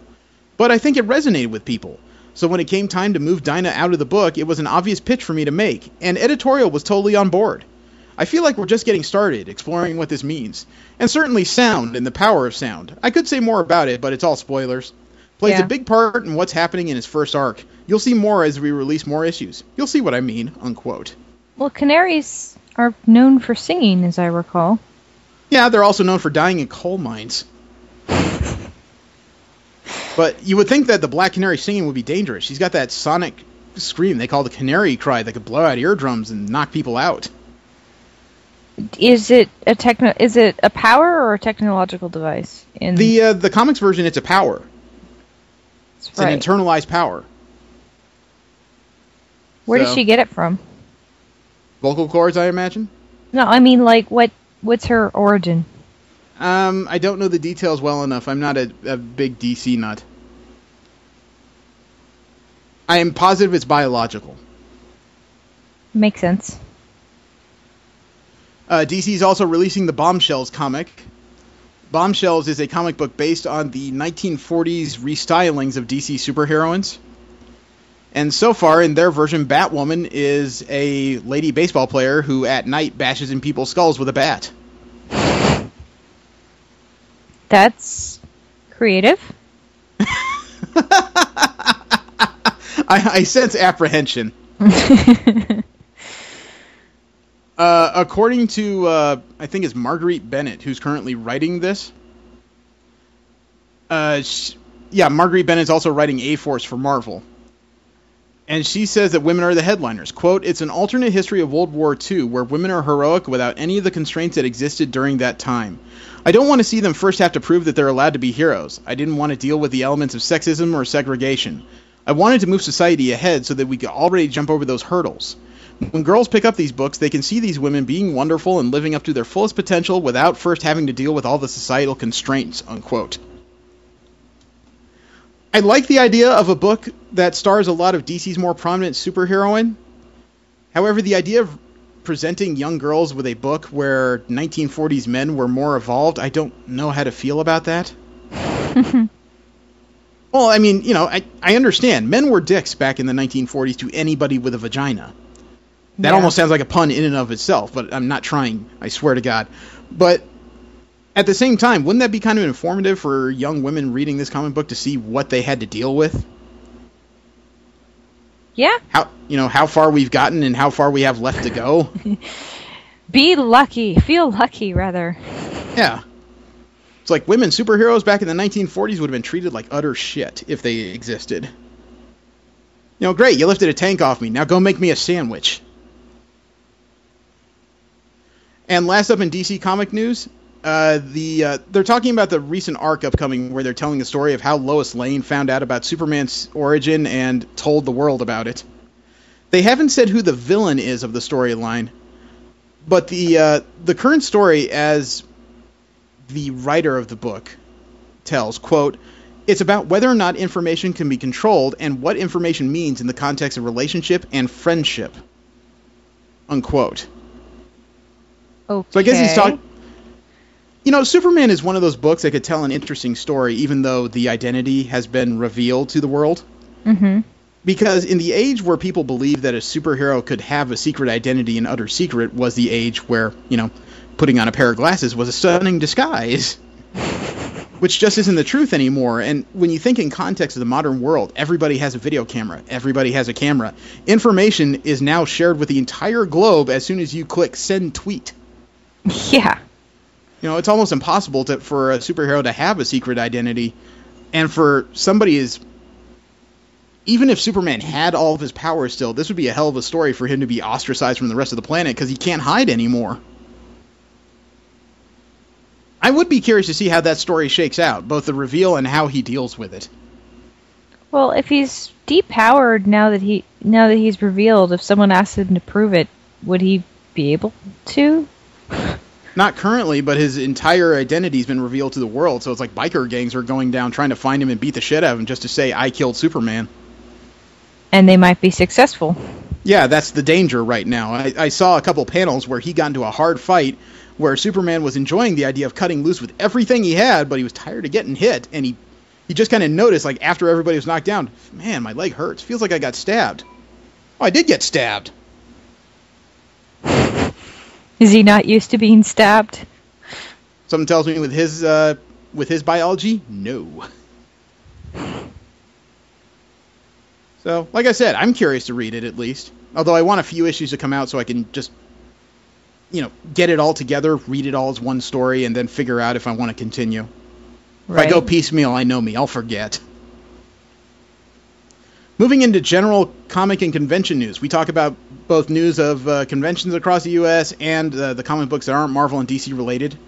I think I covered during our recap that Funko had some problems during Comic-Con. Did you hear about that? Not sure. Well, during Wednesday night, preview night, they didn't have as much of a problem because there weren't as many people allowed in the hall.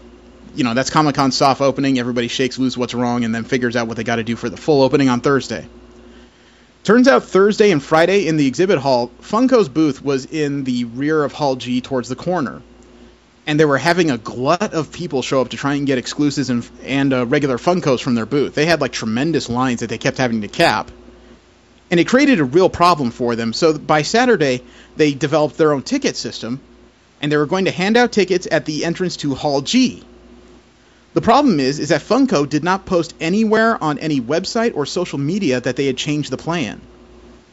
So not only did people walk all the way to the booth to be told... Yeah, not only do people walk all the way back to their booth, in the back of Hall G, which, again, is one of the back corners of the exhibit hall at Comic-Con, to suddenly be turned away and told they need to have a ticket to buy anything, they were also told that somebody was very likely on the path they walked through to get through the doors that had the tickets. And by the time some of those people got back to the front door and found out about the tickets, there were 3 guys that had run out of tickets for the day. I heard reports of people who were walking into Hall G and had something shoved in their hands and had no idea what it was, and then they found out, I can get exclusive from Funko without trying? Awesome! Wow. Yeah.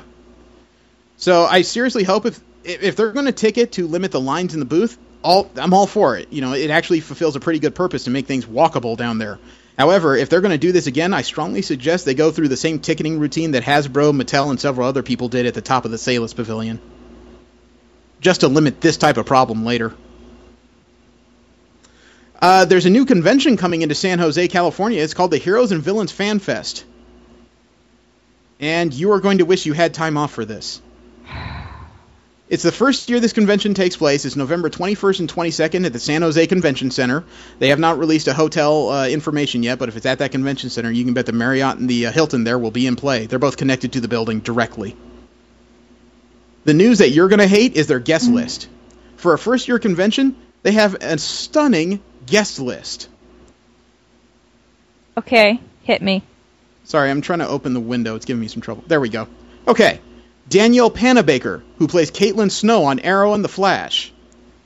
David Ramsey, who plays John Diggle on Arrow. Katie Cassidy, who plays the current Black Canary on The Arrow. Robbie Armel, who plays one half of Firestorm. Ronnie Raymond on The Flash. Katie Lotz, who was the former Black Canary, currently the White Canary on Legends of Tomorrow. John Barrowman, who played Malcolm Merlin on Arrow and Captain Jack Harkness on Doctor Who. And Stephen Amell, Oliver Queen, the Green Arrow himself. Mm-hmm. Every one of those guests will appear on both Saturday and Sunday, both days of this convention, Again, November 21st, 22nd, San Jose, California. For a first-year con, that's a great list. Right? I only watched The Flash out of all the shows I mentioned, and I gotta admit, that is a terrific list. You know, that full props to them. There's going to be a bunch of people showing up to this first year. Yeah. Going further into conventions, Mattel and Hasbro have both put up online stores with their leftover exclusives from Comic-Con. Whatever was not sold out of their initial run at Comic-Con, you can now buy on both of their websites. That's cool. However, you may want to act faster on the Mattel one. The Mattel one, actually, by the time this show goes up, people are going to be pissed. The Mattel sale ends as of August 3rd at 11:59 p.m. So we won't. By the time this goes up, the Mattel sale will be over. I think Hasbro is going to keep their exclusives up until they get rid of everything. However, be glad you got what you got at Comic-Con, V, because anything that was sold out at Comic-Con for Hasbro is not going up for resale. So things like the Magic cards, the Ant-Man minifigures, the Book of Vishante, all gone by the time that store opened. Super glad that we got those Magic cards. Oh, I know you were salivating forever. It's like, I can't believe I own these. I can't believe it. And I'm never touching them. Last up in general comic book and convention news, there's a new comic book coming out called Symmetry. It's being done by writer Matt Hawkins. It's supposed to be an exploration of the dark underbelly of a utopia. Okay. It's a fictional story on the future with a look at Earth that's so perfect it's actually a bad thing. In other words, Earth has progressed so well that there's got to be some underlying story as to how it's progressing this fucking well. And the story is described by the writer and co-creator Matt Hawkins as the opposite of dystopian sci-fi, with a relatively perfect world but with a dark underbelly. I like it. I've seen that kind of story before. That's not that unique. Yeah, it's usually less obvious, though. You know, most of the time in these stories, at least when it comes across on TV, you already know looking at things something is wrong. Comic books have more of a chance to really say, you know, everything's fine, everything's going great. No, look, there's no problem here. Why are you eating children? Any story, even though it's not... Because they're tasty! I like them crunchy on the outside and chewy on the inside. No, any story, even old stories retold, can be really good if just well told. Mm-hmm. And this is the type of thing that's very different from most of the books I read, which are primarily superheroes. So I'll give anything a shot once. All right, now we're moving into Anime Japan news, because most of the members of the show are anime nuts. It tends to be things we do want to talk about every now and again. V is not necessarily an anime nut, but we'll do our best. First off is something I never thought I'd ever really talk about, do, watch. There's a list. There's a parody manga of Attack on Titan called Attack on Titan Junior High. I did not know this existed. It's what it sounds like. The main characters are in junior high school. They're attacked by Titans. I guess it's supposed to be much more adorable and less apocalyptic and depressing than the series. And now it's getting an anime. Production IG is handling this thing, and believe it or not, they have released a YouTube trailer to Attack on Titan Junior High. Which sounds as dramatic as anything could, I guess. I sent the video. Oh, okay. I'm as scared as you are. Oh, look, geese. And watching of the geese. Yep. And big meaty hand. Big meaty skinless hand. Looks like 3 junior high school kids standing next to a janitor.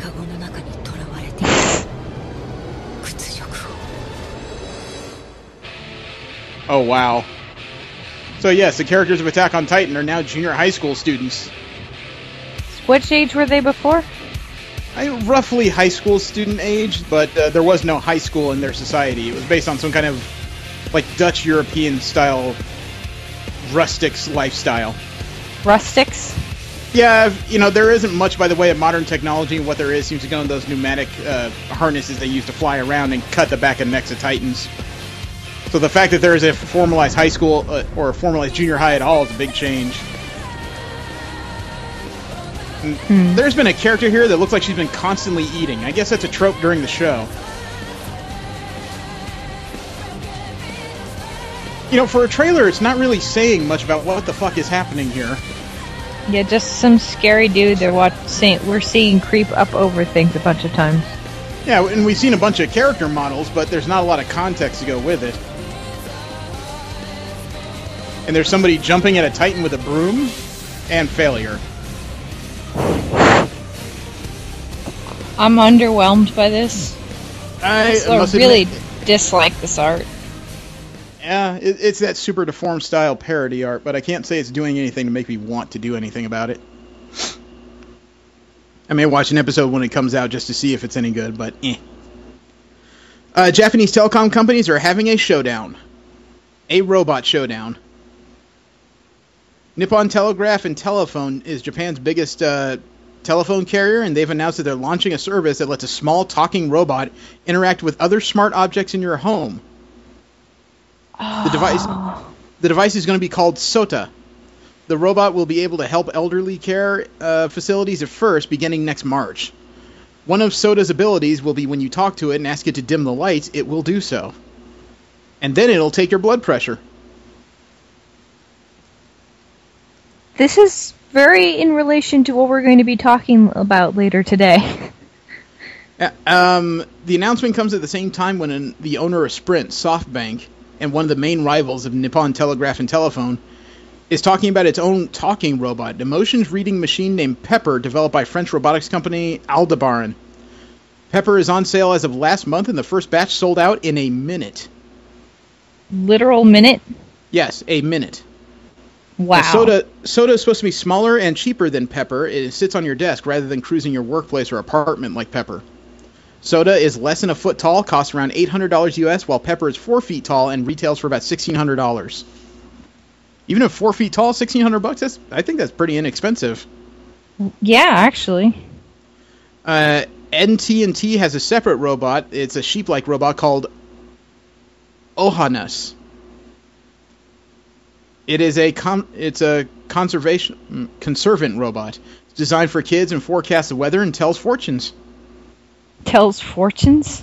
Yeah, you know, astrology. Okay, just like cute little... Yeah. God, this is what telecom companies are doing to Japan? Fuck, when is Verizon going to come out with something this interesting? What? I'm asking. When? When are they going to come out with robots and shit? Bastards. Well, I mean, there's all sorts of things on Amazon. I mean, I just bought LED phone-controlled lights. Like, they change color based on a thing in your phone. I mean, there's all sorts of things that are happening that... But that's not something that sits on my desk and I can converse with and ask it politely to lower the lights. That's true. I do want a robot. I want a robot. See, I've made the argument. I am not a fan of One Piece in particular. However, I am very curious to know more about this project. There's a One Piece Kabuki production coming. One Piece Kabuki? Yep.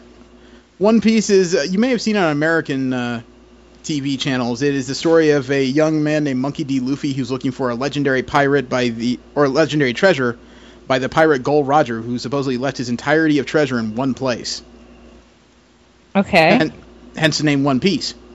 Now somebody's come up with a Japanese kabuki play based on the Summit War saga in One Piece. And it's supposed to be done in a way that audience members who are not familiar with the One Piece story arc and can follow. Okay. The production is supposed to be aiming to be faithful to the way the characters talk in the manga. There's a kabuki actor named Enosuke Ichikawa IV. He's going to play Luffy and the characters of Shanks and Boa Hancock. Boa Hancock is a notable busty female in the TV show. Okay, so that's going to require some makeup then? Yeah, kabuki actors traditionally play male and female roles. Okay. Even though they're all men that play kabuki in general. The One Piece Kabuki play is going to run from October 7th to November 25th at Tokyo's Shinbashi and Bujo. If anybody gets out there, let me know how it goes. I'm really curious on this. Scientists from Osaka University have begun using the world's most powerful laser at 2 quadrillion watts. Don't panic too much. You know, the battleship wars with giant lasers are not coming yet. They can only run this for less than a second. In fact, they ran it for 1/1,000,000th of a second, but it was a successful fire. The thing is, the laser for fast ignition experiments only used a few hundred joules in the first trial run, which is about as much as it takes to run a microwave oven for a few seconds.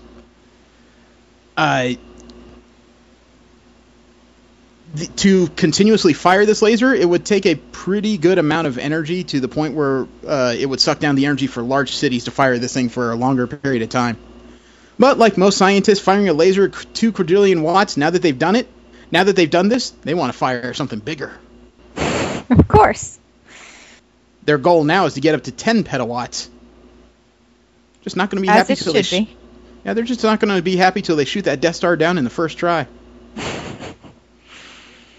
It's also been announced that there are dates coming for new Naruto mangas that are supposed to be telling the early stories of, from what I can tell, the Uchiha family.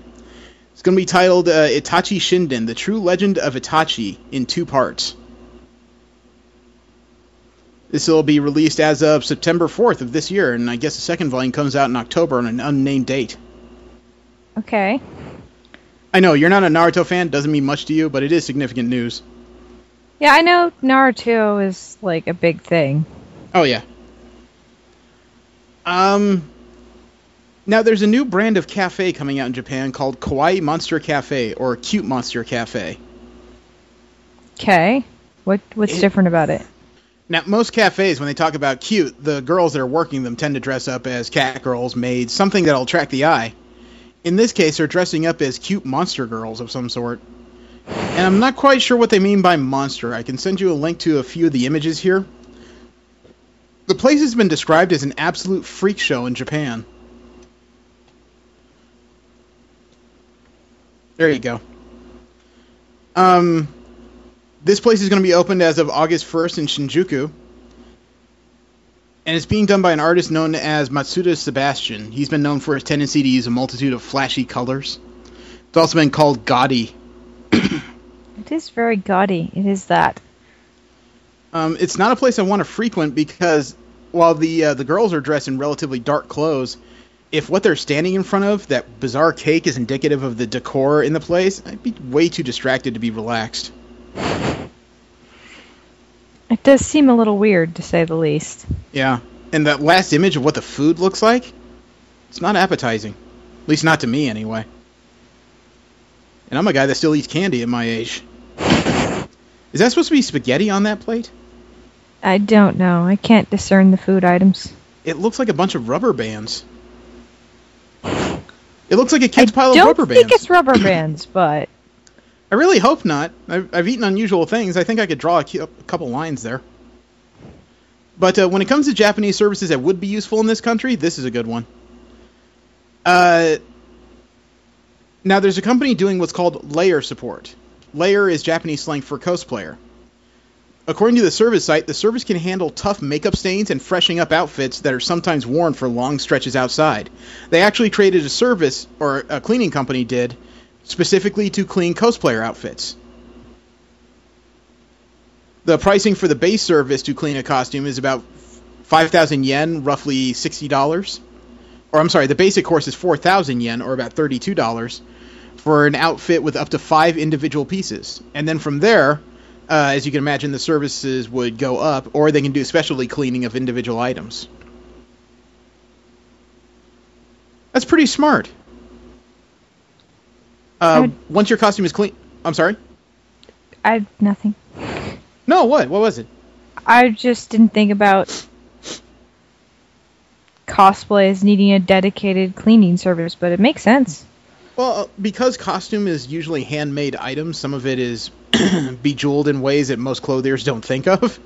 You know, you tend to have to take it to a dry cleaner. And when you're talking about cosplay, often that involves a lot of makeup. You know, anime characters can have skin tones of all different colors, let alone hair colors and eye colors. Sometimes that rubs off on the costume, and those makeups can be difficult to get out. And these people are specializing in those difficult stains on difficult articles of clothing. If For an extra 1,000 yen or $8, Layer Support will store the costume for up to a year for you to pick up. In other words, you wouldn't even have to get it out of this fresh and clean environment until you're ready to wear it if you pay an extra $8. That's pretty smart, actually. Indeed. There's people in this country that will dress up in like up to 4 to 8 costumes per convention. If you offer a service like that, you could probably make some pretty good money. Want to get into business? I'm not sure I want to, do dry cleaning, but... Okay. Fair enough. The Japanese are also known for some interesting tastes that are very different from U.S. tastes when it comes to food. However, there's a company called Loteria, and they and the U.S., especially Carl's Jr., seem to have come to the same conclusion. Potato chips make burgers better. They are now offering the Zeppelin cheese potato chip burger and the salad chicken potato chip burger. Salad... Okay. Salad chicken potato chip burger. I think that's a different way of saying chicken salad. Oh, okay. They're using chips from the potato manufacturer in Japan, Calbee, and special sauces. They go on sale in Japan, according to Intabe, this week. The cheeseburger yen is 420 yen, or $3.39. And the salad chicken burger is 390 yen, or $3.15. I don't know. I've never really been a big fan of potato chips and burgers. Tortilla strips is usually where I draw the line. Yeah, that sounds gross to me. Like, I can't even comprehend eating that. Well, I would have to get it not long after cooking. Could you imagine that burger sitting with potato chips drowning in special sauce and melted cheese? That would be soggy. That would be gross. Yeah, definitely don't hold on to that until tomorrow. Sailor Moon has been used to hawk some interesting products, as we've seen. Dresses, lingeries, bathing suits. Mm-hmm. Now you can add to that list sanitary pads. What? Sailor Moon Crystal is now being used on limited sanitary pads available in both ultra slim form and safe until morning form. Anybody who explains to me how safe until morning works, please? And then I will summarily burn my brain and forget you ever told me. To their credit, all 5 Sailor Scouts are being used on the box art for these sanitary pads. Women's feminine products, hygiene products, tampons, if you will. I don't have words for that. I don't know. I mean, is it one of those things where as soon as you strap it into your underwear, you yell, by the power of the moon, I will punish you to your sanitary pad? There's I don't even... There's all kinds of jokes to be had there, frankly. Yeah. Just a few. Her blood is boiling, and only the power of Sailor Moon can stop it. Last up, unfortunately, is along the same lines, because Japan has developed a new line of scrunchies that might catch on in this country. However, the conversation I would not want to have. They're called pantsu shushu. Okay. It's already amusing. Yeah, pantsu shushu literally translates to panty scrunchie. I sent you the link so you could take a look at this. They are literally scrunchies in the forms of small pairs of women's panties. You can get them in... That's almost kind of cute. Yeah, you can get them in baby blue, ladies pink, or black lacy. Would you put panties in your hair? I don't think so. I hear trepid... Oh, it's not that cute now, is it? That's why I said it's almost. You imagine that conversation? Hun, can you find my panties? You're wearing them. Not those panties. Oh, what now? There's no way that would go well. We'll bounce into nerd interest news, and those are the news articles that have to do more with technology, innovation, things that are non-entertainment based. First off is the news that astronomers have found a star with 3 super-Earths around it. Oh, really? Yeah, the star I is did not hiding hear out. about this. The star is hiding out in the Cassiopeia constellation. It's 21 light years from Earth. And this came out in the Journal of Astronomy and Astrophysics. It's a star system comprised of 4 planets, 1 giant, and 3 super-Earths, orbiting a star identified as HD 219134. Now, Nice. super-Earths have a mass higher than Earth, but are lighter than gas giants like Neptune, Jupiter, or Saturn. They can be made of gas, rock, or both. So these aren't necessarily habitable planets, but we found some nearby planets we can explore. Well, relatively nearby anyway. Near enough to get to at some point, It's more feasible than that one place that was like 1,900 light years away. right? However, when you're in space, sometimes, you're eating the pasted chicken that they've made for you to eat in zero gravity, and then you need an antacid, and then you're just kind of screwed, right? Sure. Well, now there's a new video that's come off the International Space Station crew member Terry Vertis showing footage of how to use antacids in space. Would you like to see a video about what happens when you put an antacid in a weightless, or in a, what do you call it, a weightless environment water bubble? Okay. Sure. This sounds entertaining. I sent it. Okay.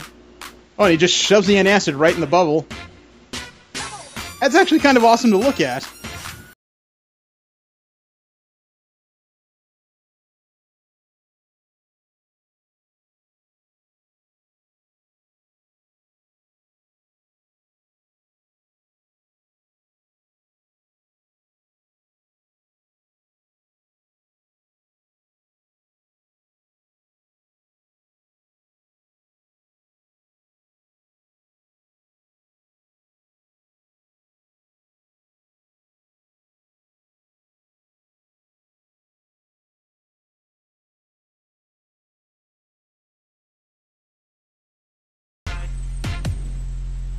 What you don't That's see are cool.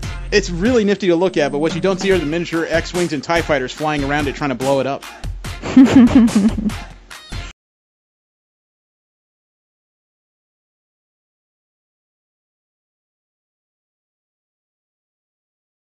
I think I'd be kind of nervous about sticking my face near it to drink it, though. Or would you drink in this case, or do you just inhale that? It's a good question. He doesn't seem to be doing anything with it at the moment. It's just like round ball. I think he has that adult-child entertainment factor going on. He's just doing it going, this is cool. It's amazing how I mean, he peaceful is it entertained enough to add this music to it. I know. It's amazing how peaceful it looked in this form. Usually when I drop an antacid in water, it seems kind of violent. Why does it form a perfect sphere? I must know. I actually don't have an answer to that. A lot of the bubbles there are holding together really well. I You think it's never just gonna- was aware of this property of Hydrodynamics? Sure, yes, that's the word. I'm not familiar with hydrodynamics in space. It's not generally something they touch on in Star Trek. They That should. was really that was really nifty to watch, though. I like that. I agree. Next up, archaeologists are on the case of trying to figure out how sea otters learned how to use tools. For a long time, people have said that the ability to use tools are what separates humans from animals. Except But, there's a few other animals that use tools. Yeah, there's a lot of other animals out there that use tools, and it just so happens sea otters are one of those animals. If you've ever watched a sea otter eat, they do eat shellfish. They tend to grab clams from riverbeds and from near beach areas of the ocean anyway. Mm-hmm. And they will put a rock on their stomach, turn over, float on the water, and then bash the shellfish on the rock. Mm-hmm. Recently, biologists realized that how often sea otters use tools and even whether they learn the skill at all varies from place to place. It seems to be linked to the kind of food that's most common in each area. Sea otters who eat mostly sea urchins are less likely to learn how to use tools than the sea otter whose diet is more snail-heavy.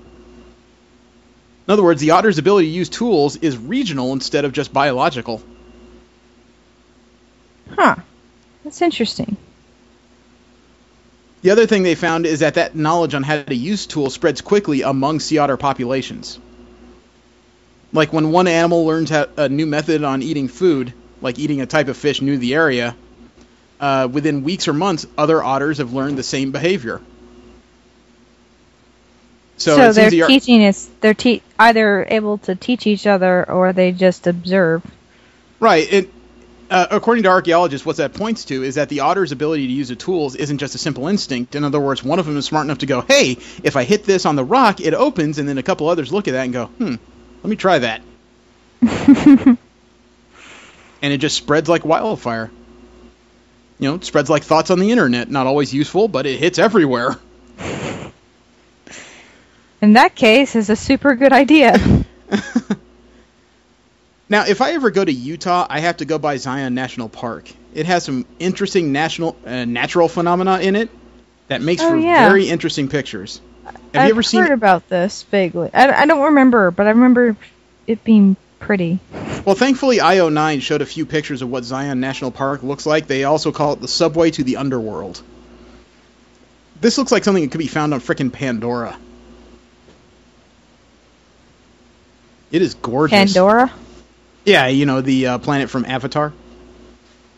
Oh, right. Not the Pandora app. That would be stupid. Oh, that's cool. These are some gorgeous pictures. The second one with all the yellow I want to go there. I'd be afraid to go there. I don't think I'd want to touch anything. But all the rocks are shimmering with different colors. It is hard to explain in simple words. It almost looks like the backgrounds to like an original series Star Trek episode. Right? It does. It's very unnatural looking. Yes. It looks like someone painted this. And all the rocks on the walls are way too smooth to be natural under normal circumstances. The subway was formed by water rushing through the rock, creating the tunnel shape and the shallow pools in the floor. Because of the light, the leaves in the water, and the way the water flows, apparently photographs never turn out the same way twice. So it sounds like there's a lot of flux in the area. This would be groovy. I want to go there. Put it on your list. Thanks to Kotaku and Stephanie Lee. Oh, no, I'm sorry. Thanks to vitals.lifehacker.com and Stephanie Lee, there's an article of 6 healthy snacks you can eat while gaming. Oh, this ought to be good. It's an interesting list. I looked through it. It gives you an item that is commonly eaten during video games and an item you can replace them with to lower your issues later in life. All right, let's hear it. Okay, first off is potato chips. Instead, she recommends trying toasted pita bread. Quote, cut up toasted pita bread is money. Okay, before you knock it, try cutting up pita bread into triangles, quickly coating them in non-stick spray, adding spices, salt, maybe garlic powder or Parmesan cheese as desired, and then baking them in the oven for 12 to 15 minutes at 400 degrees Fahrenheit. When you achieve desired crispiness, they assume the wonderfully addictive crunch of chips, and you can dip them in hummus or mashed avocados or even guacamole if you got the extra fixings for that next level flavor. Besides, the chickpeas and hummus provide a little something that nacho cheese flavored chips don't. Extra nutrients and dietary fiber, which helps manage blood cholesterol levels. When you also consider the greater protein content and food volume as compared to chips, you'll likely feel more satisfied, unquote. I don't know what pita bread is. Pita bread is an unleavened flatbread. It must be a California thing, because out here it's freaking prevalent. Instead of cookies, she recommends mixed nuts with dried fruit. Yeah, that could be a decent replacement, I think. Yeah. Quote, cookies taste awesome, but offers zero nutritional value and probably cause some frustration when crumbs keep flaking onto your keyboard or lap.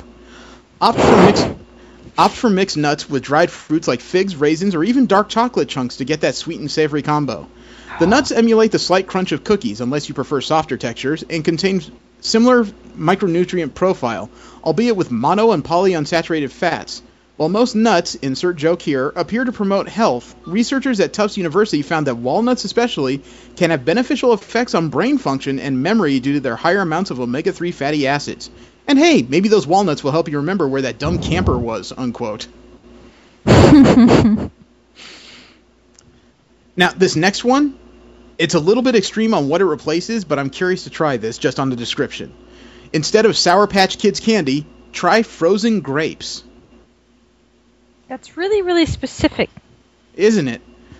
Quote, if you've never had frozen grapes, you're in for a treat. Each itty-bitty fruit sickle of sorts provides a sweet and cooling bite, and they're super easy to make. Simply throw them into the freezer for at least 2 hours before game time, and you're ready to rock.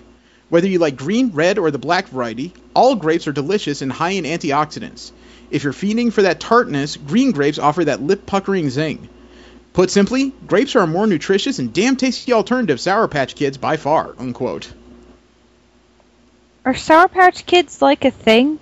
They're a jelly candy. Well, I know they're. I've heard of them, but like they come up in my rotation now and again. But I have that unusual taste for sour candies. That's the best I can offer you. They also offer in this article of 6 healthy snacks you can eat while gaming.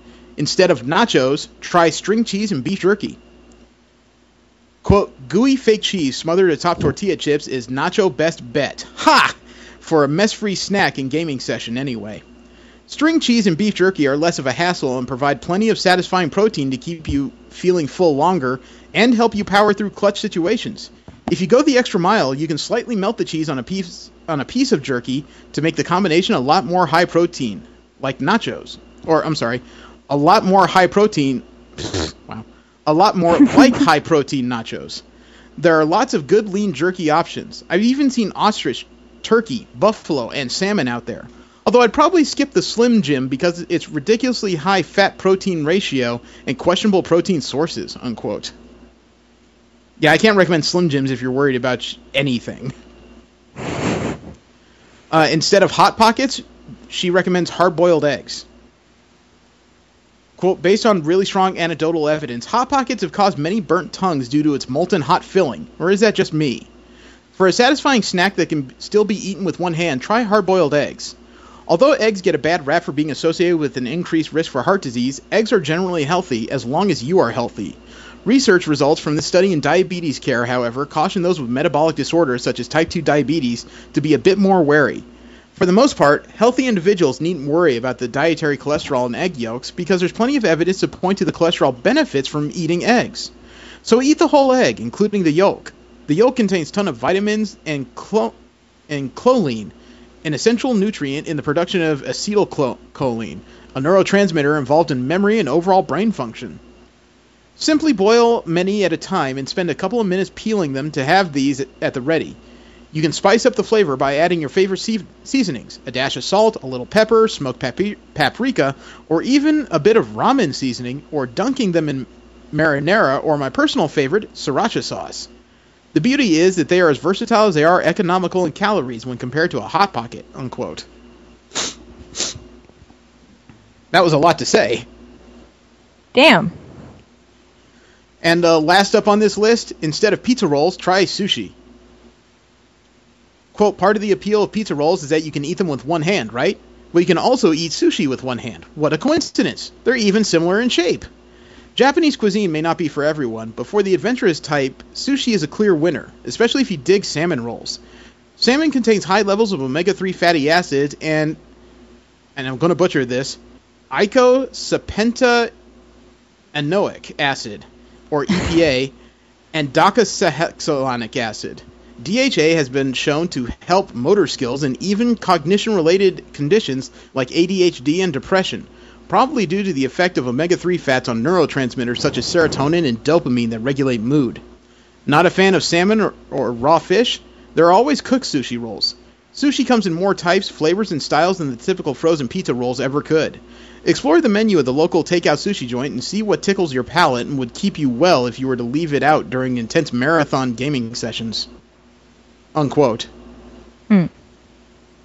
She does a smart disclaimer at the end to remember that calories are still calories.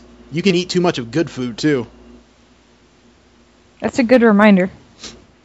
Yeah. I have a small batch from Kotaku.com and Luke Plunkett of cool cosplay photos. They don't appear to have anything to do with any particular convention, but they all came from the same photographer, York in a Box. York in a Box? What? That's what he calls it. His website is called York in a Box. And all these photos, they're high on color. I think he does a lot of color correction in his stuff, but they are very nice photos. I sent you the link so you can take a look. I'm looking. The Robin Hood is an interesting one. I haven't seen that Disney character in a long goddamn time. What's the second one down? I have a feeling it's from Bioshock. Bioshock, thank you. The third one is a version of Lady Thor. The Jane Foster one. Mm-hmm. And then there's Tina Turner's character from Thunderdome. Mad Max Beyond Thunderdome. Auntie, I think she was called. And then the Doctor. That's a nice Tom Baker Doctor Who. And Loki. That's a good Loki and Thor. I've seen those guys at Comic-Con. That's Thor TV and Loki Hates You. Those are the names of the cosplayers. What's the one below them? That's Perfect Cell from Dragon Ball. And the Beatbox Trooper. Beatbox Trooper? Yeah, he runs around in this armor that has that's red. It has white running stripes, Adidas symbols on it, and this gigantic medallion. He also runs around with a suitcase beatbox. What are the next ones? Steampunk Star Wars. Just that? Yeah, okay. Just Steampunk Star Wars. The one after that, I think that's supposed to be Dr. Grant and his girlfriend from the original Jurassic Park. The last one is a really nice Harley Quinn. Yeah, I like her top thing. That came from the Arkham Knight game. That's the design from Arkham Knight, for sure. It's a nice group of photos. Have you ever wanted to ride the world's largest slide? Not really, but I guess I might. Well, it's being built right now in London's Arcelor Middle Orbit Tower. It's going to be it's going to be a 584-foot slide. It's supposed to get you from the top of the tower down to the ground level in 40 seconds. Oh, damn. It's going to be a wraparound slide. I'm one of those guys that's afraid of falling, and that sounds both interesting and horrific. Well, I'm not afraid of falling, so that's not really an issue. Well, riders will loop around the red observational tower 7 times, experiencing 13 twists before it ends in a 164-foot stretch. It'll cost just under $8 US per ride, plus the cost of visiting the tower itself, which is another $15.50. So I guess you have the option to take the stairs if you're a pussy. Traveling 584 feet in 40 seconds. That sounds interesting. You'll be able to reach speeds of up to 15 miles per hour on your butt. And one person writing the story on Yahoo Makers says it's not necessarily a slide, it's a chute. That could be really... I don't quite know what he means by that because I'm not very good at discerning architecture. However, I can say I can imagine they'll have to clean that slide on a daily basis from urine stains. It'll probably just be covered in water at all times. Well, Stephen Hawking and Elon Musk, founder of Tesla, and Steve Wozniak have signed letters to the International Joint Conferences on Artificial Intelligence in Buenos Aires on Tuesday. They would like to put a moratorium on development of AI for military purposes. Oh, really? Yeah, they're really worried about the idea of weapons that can think for themselves. According to the letter, the automatic targeting systems are expected to be feasible within the next few years. The race to develop the technology will lead to autonomous weapons becoming the Kalashnikovs of tomorrow. Cheap, easy to acquire, and easy to mass produce. The signatories urge immediate action to ban these systems in order to avoid the military AI arms race. The letter goes on to argue that the technology would be ideal for tasks such as assassinations, destabilizing nations, subduing populations, and selectively killing a particular ethnic group. Just as most chemists and biologists have no interest in building chemical or biological weapons, most AI researchers have no interest in building AI weapons and do not want others to tarnish their field by doing so, potentially creating a major public backlash against AI that curtails its future societal benefits. Yeah, how are they going to be able to take us over if we're so worried about them coming in and destroying us? So, what do you think? What do you think of that? I mean, I don't want the military to use and develop this, but they're probably going to eventually. It's just a matter of time. So I wonder what this ban is really going to accomplish, but at the same time, at any rate, they should definitely act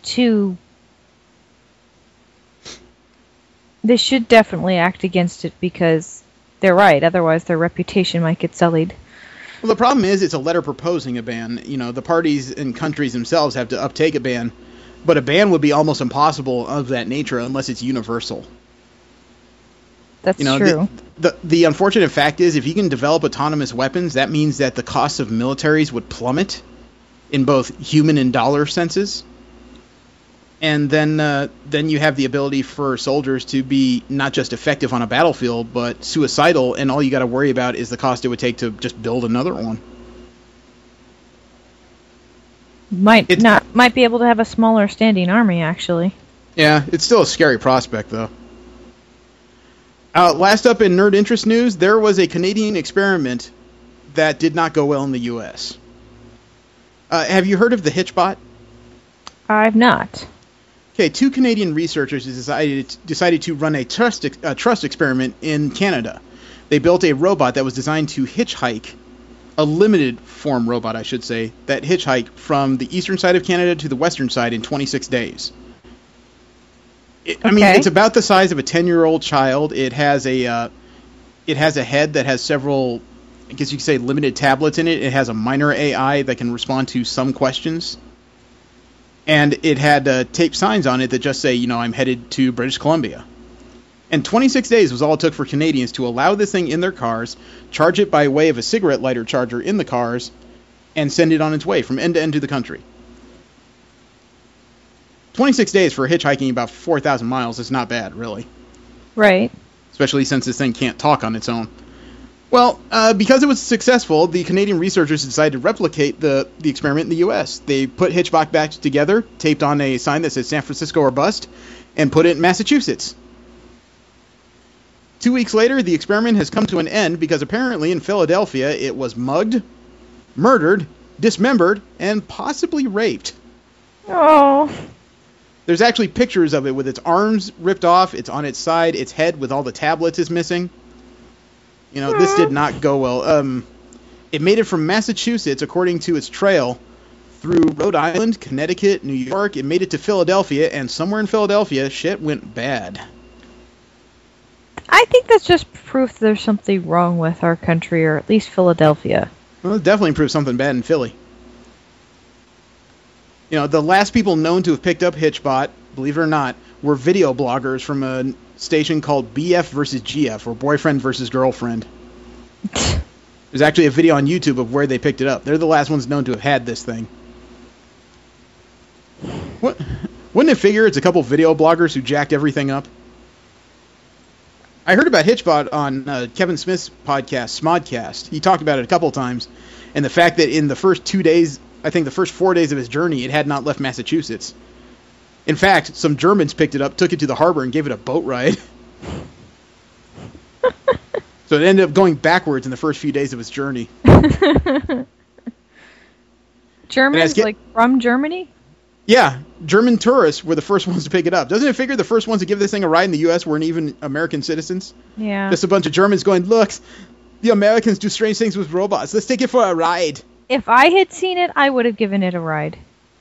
I think it has to do with the nature of the American society to just be suspicious. You know what I mean? Yeah. Canadians tend to be friendlier and more trusting people, which is how this thing got across the U.S. It was all an experiment in trust. Canadians have trust. Americans don't. Mm-hmm. From there, we'll go through the last bracket of news, our What the Fuck corner. We talk about those stories from across the internet that just really make you wonder how things have progressed to this point without something getting destroyed. First up, I have another video glitch from Batman Arkham Knight. There is a video of Batman taking down a thug and then doing something with his spine that defies all physics, real or imaginary.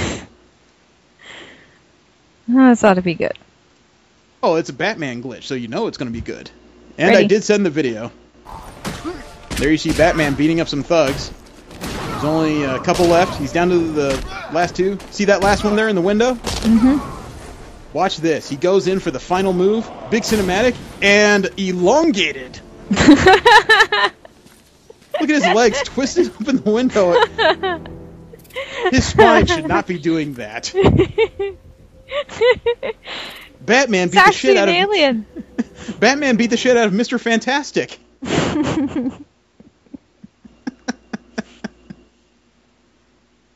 And today, Reed Richards was found beaten to death in an old warehouse. God, that looked horrible. As it turns out, Mark Hamill, we discussed in the last few weeks, he has a very strange sense of humor. Funny, but strange. Somebody has put together a, a gallery on Imgur of Mark Hamill's signatures on all kinds of different Star Wars related products. Uh-huh. In this case, actually, the signatures are on 6 Star Wars trading cards. There's one of the infamous scene where Luke Skywalker is in that access tunnel in The Empire Strikes Back in Cloud City. Uh-huh. Mark Hamill, above his signature on this card that's titled The Search for Vader, wrote, quote, "This Vader guy is a loser. Hope he doesn't have kids," unquote. And then the next one is Star Wars card number 321, titled George Lucas directs his counterpart Luke.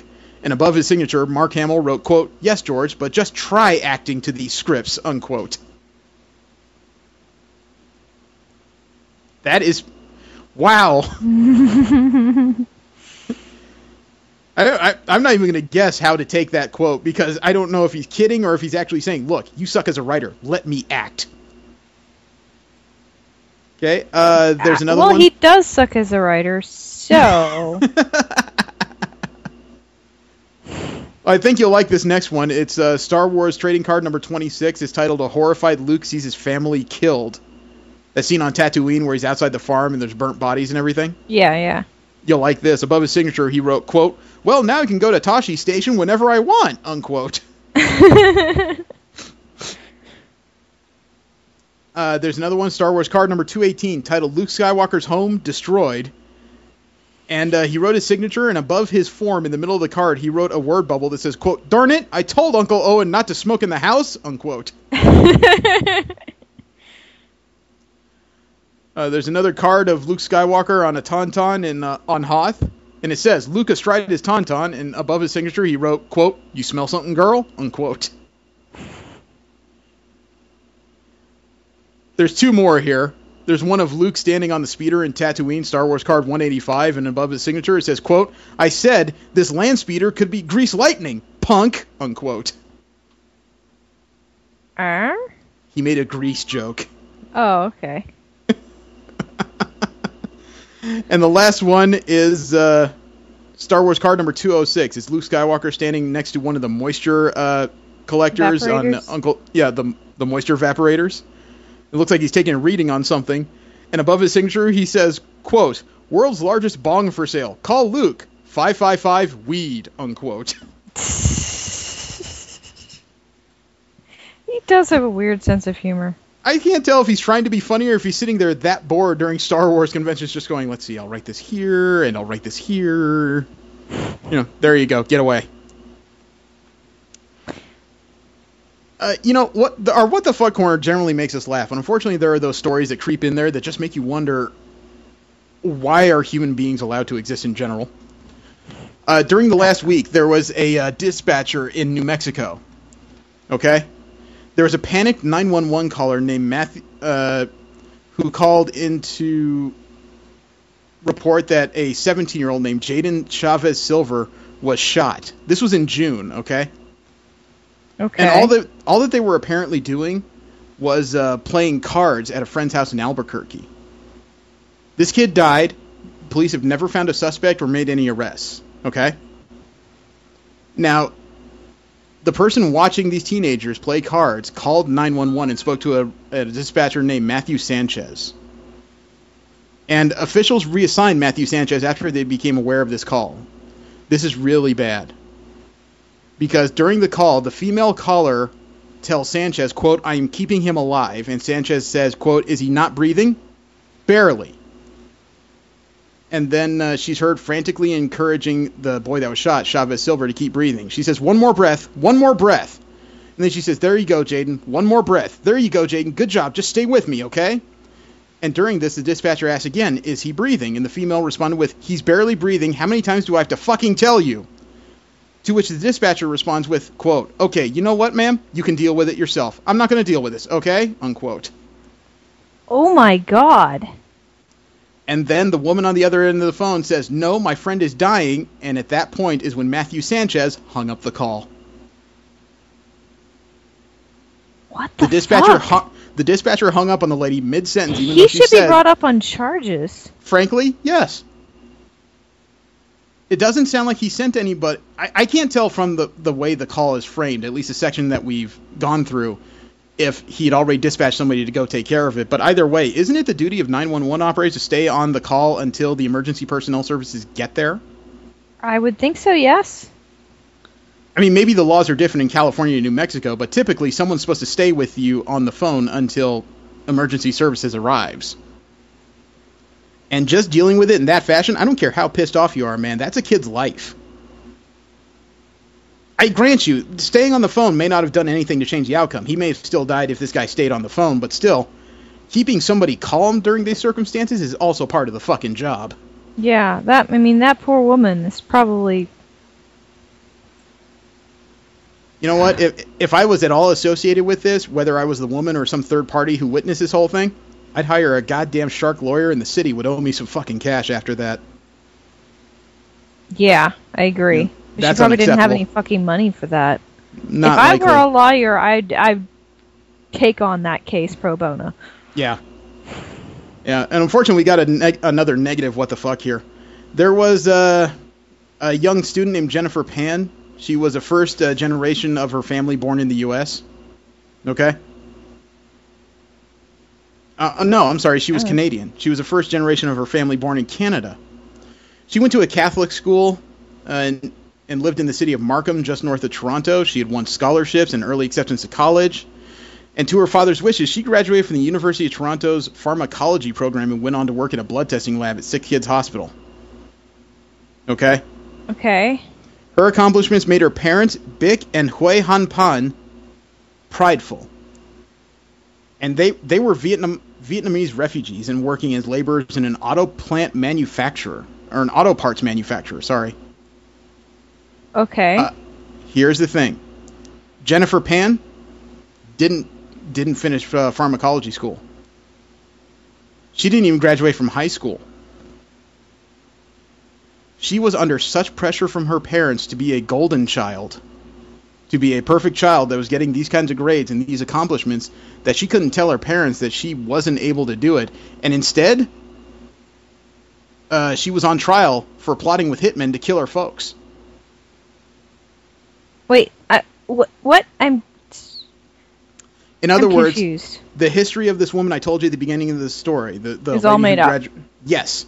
Okay. She couldn't take the pressure her parents were giving her, but didn't quite have enough bravery to tell her parents that either she couldn't or didn't want to do these things, and instead found it easier to hire hitmen to try to kill her parents. Okay. This young lady is now in jail, convicted of conspiracy to kill, or conspiracy for murder. That is weird. She's 28. That is a lot of pressure. I wonder if they deserved it. It's hard to tell. I've personally seen some Asian households where first or second generation parents from another country give their kids a ton of pressure to do way better than they did in life.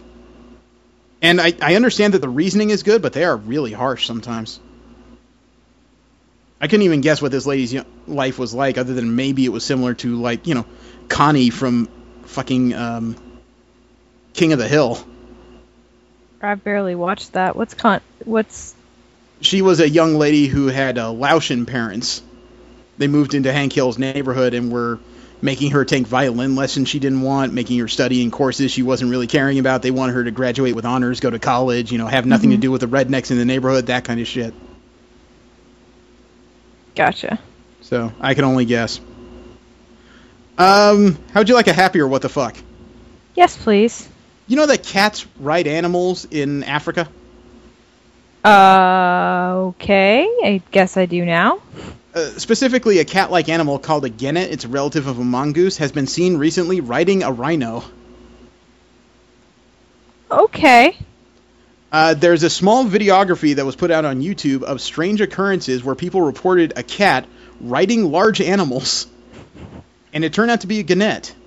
Do we have a video? You know I've got a video. I sent it.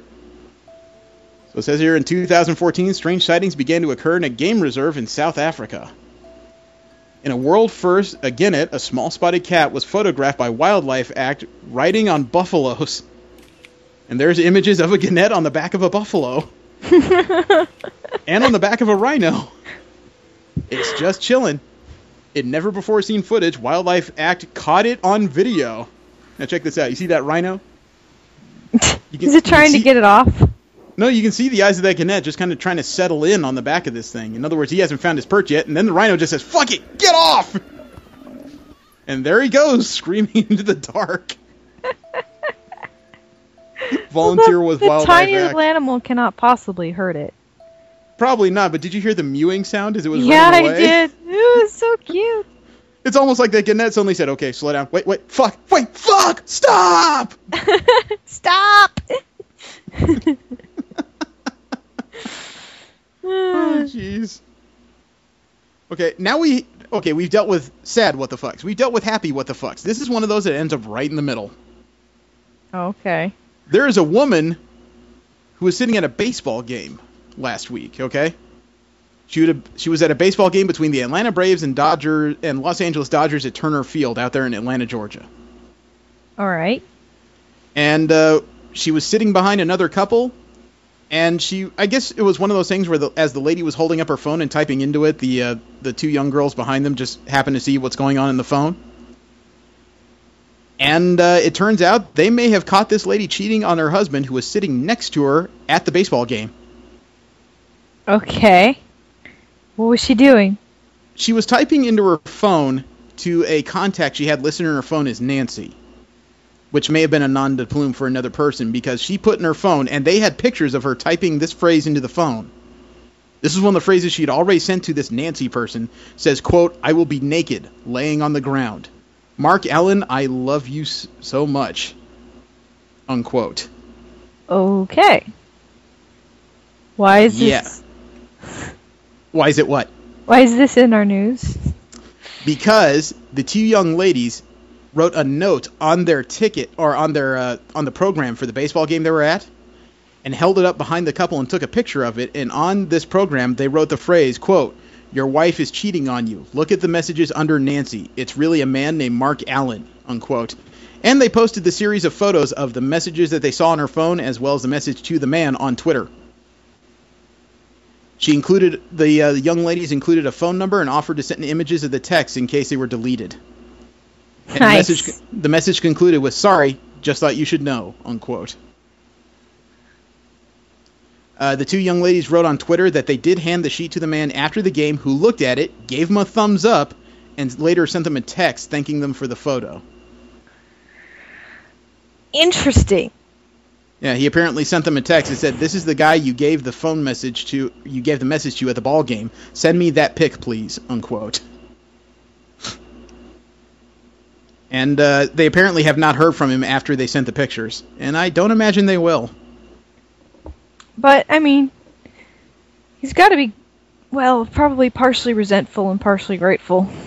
Yeah, I don't think I'd really want to have a conversation after that other than maybe a thank you. I don't know if this will straighten out his marriage, if it'll end his marriage or what, but I'm on the fence of it, because as much as it's a private affair, what happens between this man and his wife, even between the wife and whoever she's sleeping with, supposedly. Mm-hmm. I like the fact that they were concerned enough to get involved, but at the same time, not entirely of their business. Yeah, exactly. So, I don't know how to feel about it overall. I think... Yeah, that would be a dilemma for me, too. Should we tell them? Should we not? But Yeah, it's a definitive mixed bag, in my opinion.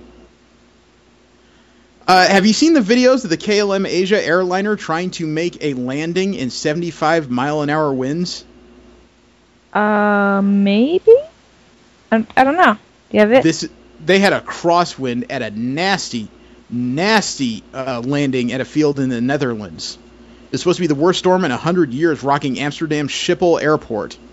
And this plane came in for a landing, and this is one of those things where if I was sitting in this plane, I would be both grateful and unimaginatively pissed off that he attempted this. I don't even know how else to describe it, so I'll just send the video. Yeah, you see the plane high up there, and it's coming in at a funny angle already. Mm-hmm. Looks like he's flying about 10 degrees off center. He's coming in sideways. Yeah, you can see it pitching back and forth there. It can't really get a straight line on the runway. And it's juking back and forth like a bad movie. Look at that thing swing. And the wheels keep coming off the fucking ground till now. Now he's got all wheels on the ground. Yeah, I would need about 4 barf bags to get through that. That's a nightmare. I give them full credit. You know, they landed it, but at the same time, there must have been some place that was a little less dangerous to put that plane down. Maybe there was emergency on board? No, that was just a bad crosswind. Like I said, 75-mile-per-hour crosswinds. Damn. Yeah. Now, I take it you've seen the video of the, what was it, the Assassin's Creed cats? Yes. Assassin's Creed with kittens? But I'll watch it again. Oh, I figured you would. You're a sick person. There was I think a French or Slavic company. I have to actually read the story. It's frighteningly low on detail. Some European group of people decided to put together what would Assassin's Creed look like with kittens. I really don't know how else to describe it other than cute.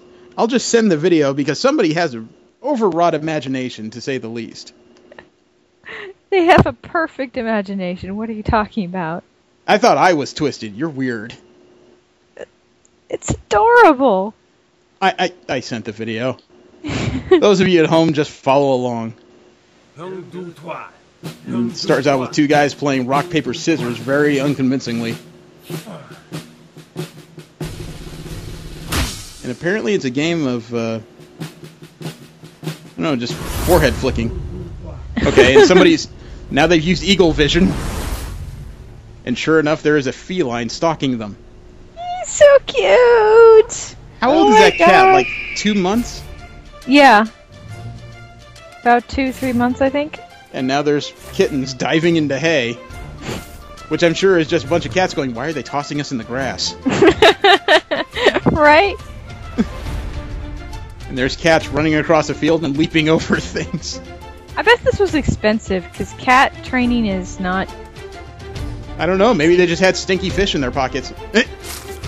And a cat just killed a man.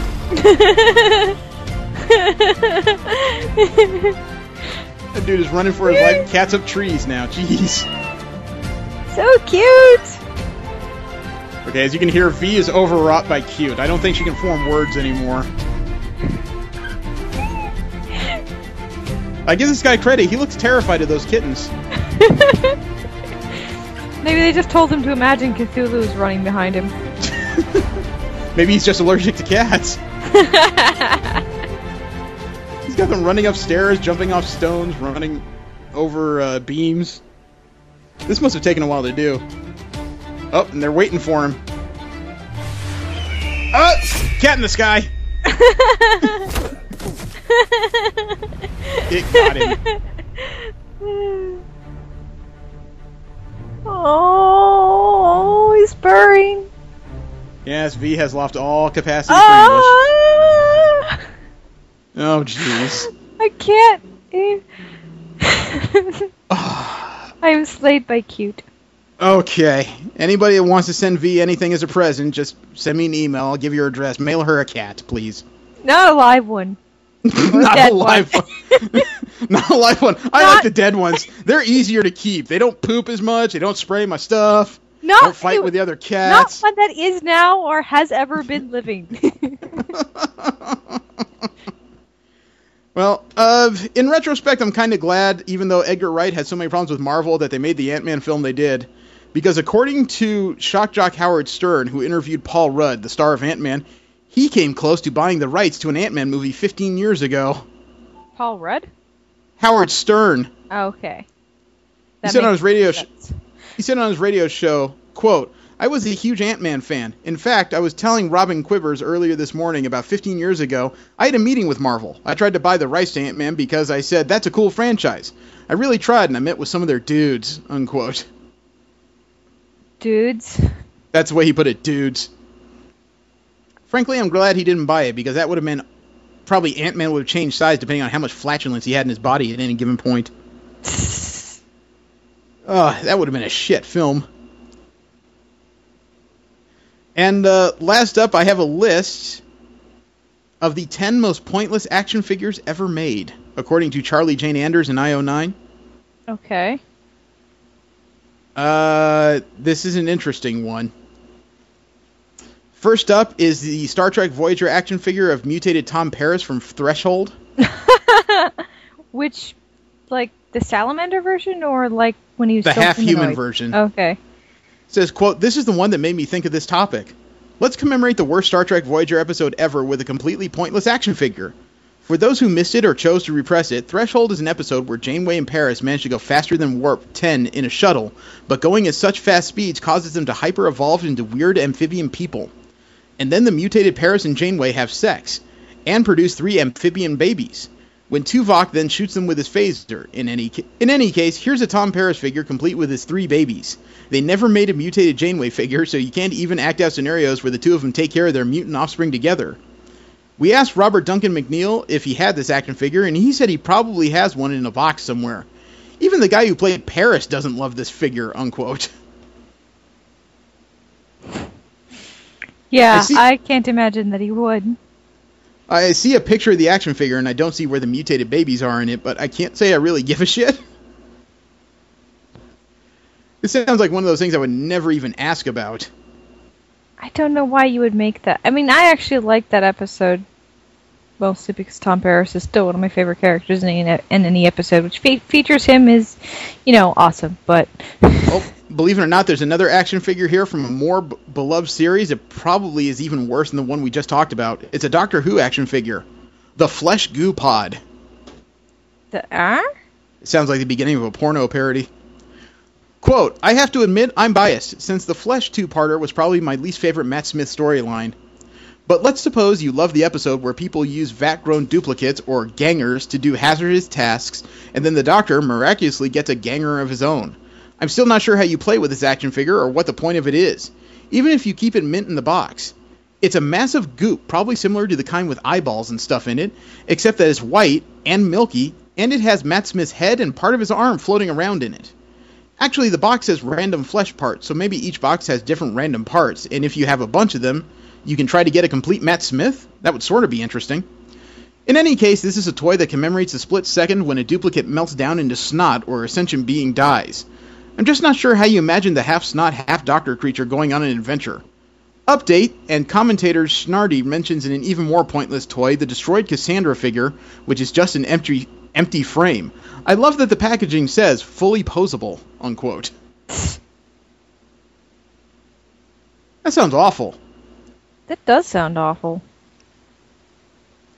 Number 3 on this list of the 10 most pointless action figures ever made, the real Ghostbusters Screamin' Janine. Quote, "Arguably, this belongs more in the category of inappropriate, but I'm including it here because it's also totally pointless. Kenner put out a line of Screamin' Heroes for the toys for the cartoon show The Real Ghostbusters, with the idea being that you could wind up their torsos and they would spin around really fast when you pushed a button. Like they saw a ghost and got really, really scared. Not nearly as cool an ability as, say, Kung Fu Grip. So the whole line was pretty pointless, but then there's the Screamin' Janine figure. When you wind up her torso and press her special button, her skirt flies up. And if you hold her by the legs instead of her torso, I'm guessing this doesn't happen, but still. As various people have pointed out, Janine is actually quite fearless on the TV show, but also, why is her skirt flying up exactly, unquote.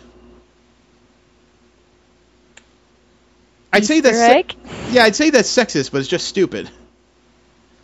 Number 4, you can't have an action figure article without a Batman action figure at some point. And this one is from Legends of the Dark Knight, Assault Gauntlet Batman. Quote, Legends of the Dark Knight was actually a quite good comic series in which some great creators told one-off stories about Batman. Originally, they were all about Batman's early years, but eventually they branched out a bit. And then Legends of the Dark Knight action figure line came out, and it was kind of weird. This is the most ludicrous example, but I remember when these toys hit the stands and it was like, why would Batman ever wear this? Given that Batman's main goal is usually ninja-like stealth, the red cowl is kind of awesome, and then there's the missile strike gloves, which are basically like huge guns on his hands. There are lots of terrible Batman action figures out there, but here are 10 more. But I remember this entire toy line being kind of useless and missing the point of Batman, unquote. It's a very strange, like, red and black and gold action figure. It's kind of like what would happen if Batman decided to start dressing like an X-Man. Oh, look, the next one's an entire line. Battlefield Earth figures. Quote, somebody, somewhere, probably loves Battlefield Earth. John Travolta's misbegotten adaptation of L. Ron Hubbard's novel about aliens who've conquered Earth only to be bested by ancient fighter jets.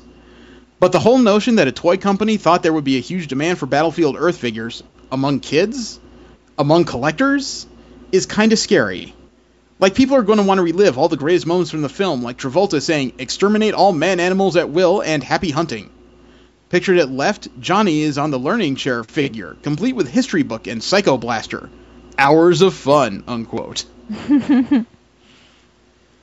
This next one is a Marvel figure, but I can see why they consider it useless. From the Marvel's famous covers line, Peter Parker's Aunt May. The cover of Amazing Spider-Man 115 shows Aunt May in a frilly apron, menacing Spider-Man with a gun. And for some reason, Toy Biz folks decided this was an iconic enough moment to include as a mail-order figure in their famous covers line, with the advertising tagline, special offer for Marvel Maniacs.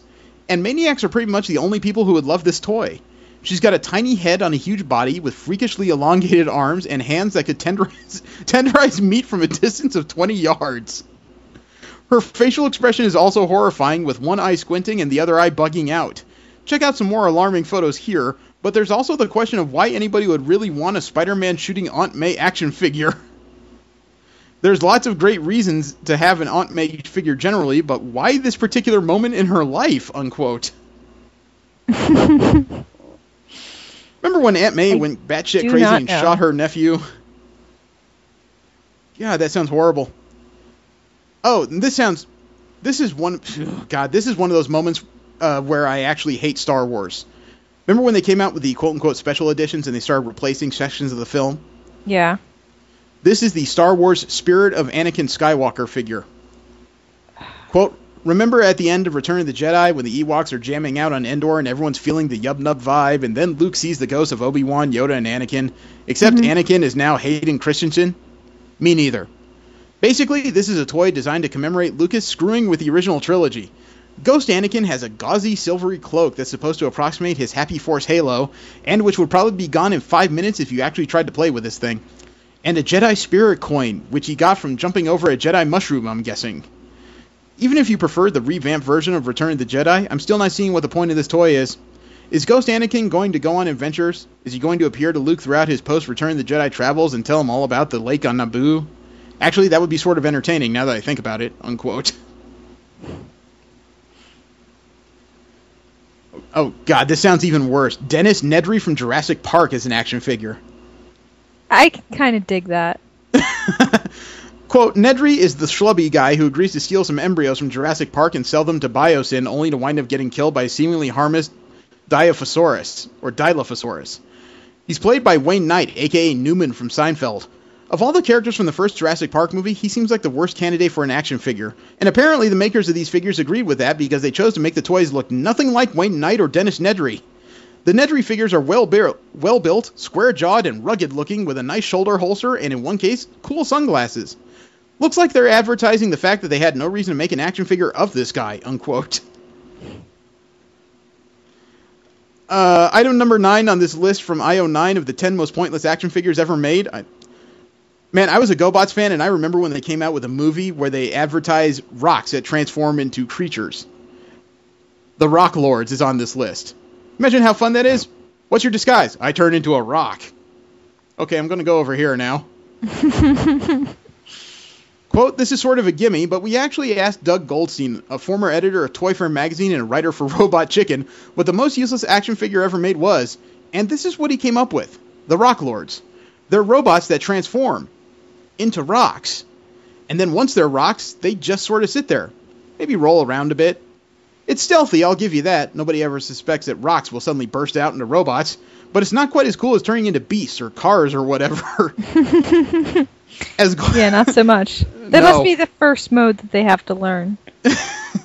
As Goldstein says, quote, I guess it's the fun of having a rock on the floor that you know is secretly a robot, and you get to imagine that for however long the dumbest of kids could possibly imagine such a thing. There was a robot form. I'm sure the robot was very proud of being able to turn into a rock, unquote. Yeah. If that is the pinnacle of your abilities, just kill yourself. And last up on this list is Shannon from Lost. Did you ever watch Lost? Nope, not really. Okay. When I give you the description, you'll understand why this made it on the list. Quote, this is one of the most inexplicable action figures ever made. Basically, it's Shannon sunbathing amidst the wreckage of Oceanic Flight 815 with her eyes closed. She has a bottle of suntan lotion and another bottle of water, and she comes with Danielle Rousseau's map. Her joints don't move, so all she can do is lie there looking kind of comatose. There was also a Charlie figure showing him going through the heroin withdrawal, which at least offers some interesting scenarios, but the Shannon figure has zero playability. She literally can't do anything but sunbathe, while the action happens around her. She should at least be able to use sex and get Saeed to kill random people, unquote. I'm guessing this was... That was just fucking dark. Oh, man. Okay, the topic of the week is the sci-fi show Humans. It's currently running on AMC and on English television stations. The English broadcast is about 2 episodes ahead of where AMC is right now. And I suggested it because V is a big sci-fi nut and she's more into TV than comic books, while the others are away. V, give me a quick synopsis of Humans. It is a show about a slightly futuristic world where we have incorporated synthetic humans, like androids, into virtually all aspects of our daily lives. From various places like physical therapists, maids, prostitutes. I think that's synopsis enough. That's a quick form, yeah. But there's also the MacGuffin of the show, in that there are 4 of these things that have somehow been programmed by the original creator of these synthetics to have not just full consciousness, but a full range of emotions to go with it. They feel anger, sadness, joy, love, pain. They have all the same emotions as humans, even though they don't have quite the same, I guess you could say, reactionary speed as humans. Yeah, they're a little off. Yeah, they seem to tend to spend a little more time processing to make sure they're in the right frame of mind, I guess you could say. Mm-hmm. What was your early impression of the series? How far did you get? I got up to episode 4. I thought the characters were great. Of course, the idea is fucking intriguing. Like, me and Brandon were watching it, and we had a lot of inspired debates on just, like, science and psychology in general. There are a couple of places where it seemed like they used the same method to, like... They recycled the same methods in the same episodes as far as, like, the red herrings? Well, yeah, that, but I was trying to say the rhetoric, like the... Okay. The direction, I guess? Yeah, I think it's because the main, I guess you could say, conceit of the show is trying to determine if there is an artificial being out there that has all the same ranges and emotional capacities as humans. Mm-hmm. You know, it has two main conceits. One, when you develop a fully autonomous being that's non-human, where do its rights begin and end? And then two, Right. there's the idea of whether or not human beings and a species created by human beings can coexist. Yes. Yeah. I mean, I like the show not because the acting is necessarily stellar, and I do think it's good in the show. Mm-hmm. But to me, the main focus of the show is just all the philosophical questions that come up all throughout it. Totally agree. Like I found it very inspiring. I think it could be a subject of like a college class, honestly. Like Probably. It's when I say it's a sci-fi show, it's not sci-fi in the form of, look, everybody has a personal robot and a laser blaster and a food replicator and, you know, it's a true small science robotic fiction. dog. Like it's dealing with a specific technology and the sociological and other consequences thereof, which is real science fiction. It's not like dressed up action science fiction. Right. Well, it's well thought out writing, not necessarily in dialogue, but they did some really good world building because they showed how the development of these synthetics, which look almost entirely like humans except for the irises, more or less. Mm-hmm. Which always seem to be this default bluish-green color that's just really, really striking. You know, they show these things, how they develop, as you say, in sex trade, as labor, as life assistance, just as personal assistance in the family. And they've really done a good job of showing how these things are integrated in life from the top to the bottom. You know, from the poor to the rich, from the blue collar to the white collar. You know, and all the lifestyles in between. I think it's really amazing how they've come up with ways to integrate these things without having them actually running the societies. Yeah, I agree. I like the fact that so far almost all the tension that we're seeing is from the humans. Like the robots or the synths themselves are not, except for those four, are not, you know. Well, yeah. They are not capable of taking part in a revolution or anything. Now, the four synths in question that actually have human emotions, Mia, Niska, Fred, and Max are following around a young man named Leo. Who seems to be like cybernetic or something because he plugged him into the wall. Oh, I forgot how far you got. Do you want spoil? Are you going to watch the show? Because I got spoilers for you. I'm up to episode 7. I'm gonna watch the show, yeah. But I got to the point where he'd gone to a warehouse and then he got beat up, and that, who was it, Niska? Niska, yeah. Yeah, Niska. No, not Niska. The black kid whose name I can't remember. Max, right. Max picked him up and took him to this bathroom and then like hooked him into the system and gave him energy. Yes. So he's got to be like partially cybernetic. There's a story behind it. I don't know how much you want me to tell you if you're going to continue to watch it. Don't tell me. Okay, there is. I wanted to watch more, but I just didn't have time. There's a genuine story behind it, and I will tell you without spoilers, he is not a synthetic. I can tell that he's not a synthetic because he bleeds, blood. Well, I wasn't sure about that as I was watching the show, because I was looking at that just thinking, okay, is he some kind of advanced synthetic? Is he the one that actually can think and act as a human without a general need for recharging? Mm-hmm. That's not the case. That's as far as I can get to without actually giving you a whole lot of story in a short amount of time. All right, I understand.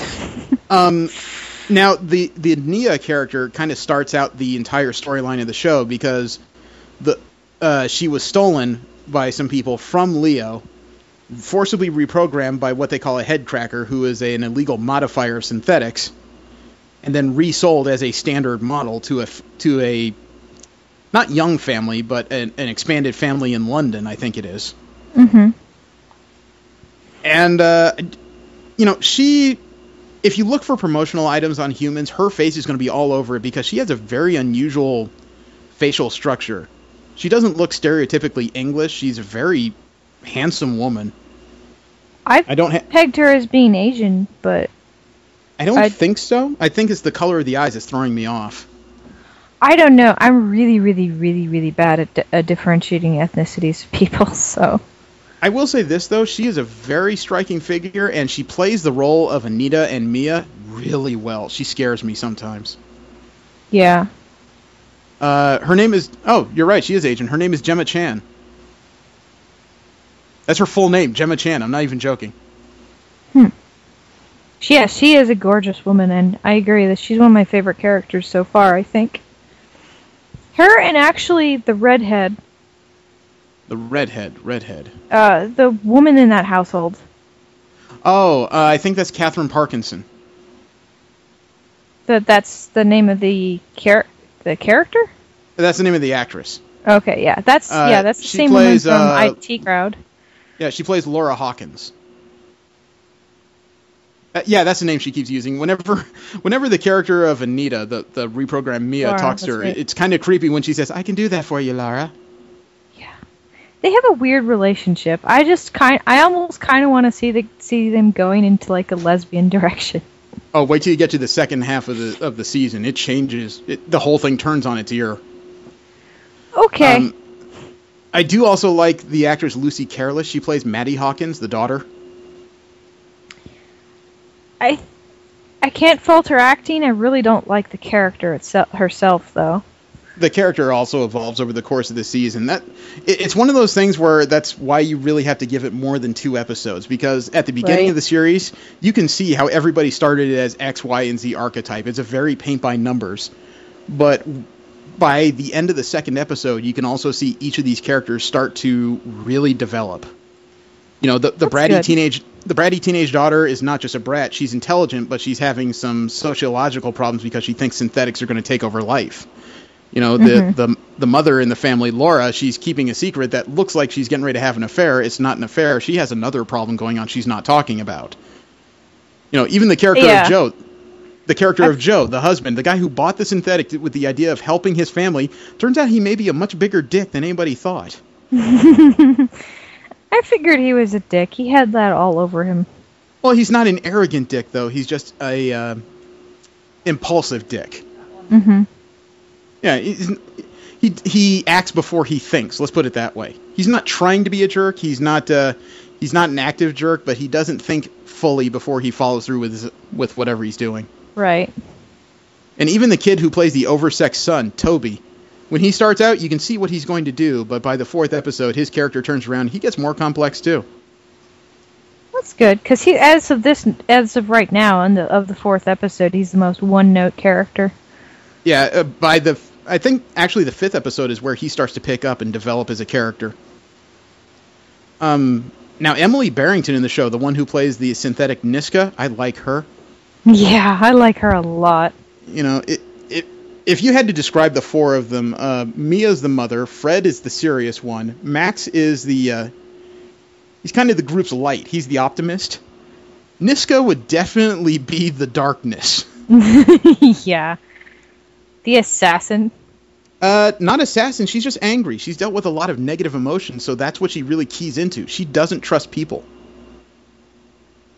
And I can actually explain all that to you in one phrase, and it is spoilers, but it's one of those things that you can see coming. Yeah, I'll probably have seen it coming. Okay. Keep in mind that synthetics generally are not, even though they're adults, they don't have a childhood. Niska, by the time you see her in this series, she's 9 years old, okay? Mm-hmm. Their creator had sex with her. Oh. That's why she doesn't trust people, because even though she loves her creator like a father, not exactly something she wanted. Interesting. That's why she's like this. She's sexually abused. And that's what I mean when I say this show is very non-conventional. It deals with a lot of problems that I don't think people consider in response to how an actual full artificial intelligence would respond to human beings, and how human beings would respond to a full AI. Yeah, I think it's very... I agree with you. I think this is a very good show. Some of the implementation could get better, but I think it probably will. Yeah, well, the show has just been picked up for a second season by AMC. They're ordering another 8 episodes of it. Excellent. It's being rebroadcast on AMC, even though the first airing appears to be on a British network that I can't identify. I thought it was BBC, but it appears to be something else. And, They have other networks other than BBC? Hey, it's news to me. I thought Japan only had NHK. What the fuck do I know, right? But, I've been looking to share this series, and it's hard. It's really hard, because this series would probably be loved not necessarily by Doctor Who fans, but by people who are looking for nice, subtle, non-flashy programs. Mm-hmm. It has this in spades. It's a thinker. It's not an action show. It is not necessarily a drama. It's something that's meant to get the watcher to sit down and start wondering. Yeah, agreed. Like the Twilight Zone kind of thing, yeah. but serial and not episodic. Yeah, I'd say so. If Emily Barrington was a pleasant surprise as Niska, I'd say the rock that's kind of holding the whole thing together is William Hurt as George Milliken. George, is he the He's the older guy with antagonist? he's the older guy with the failing synth, Odie. Oh, that's right. He will not recycle his synth because he's carrying all the memories he has left of his wife, who's already passed away.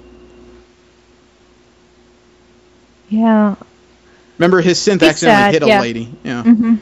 He's a sad old man, but it goes back to how complex this series is, because it's not just the memories he doesn't want to lose if he recycles this synth. There's some kind of secret in it.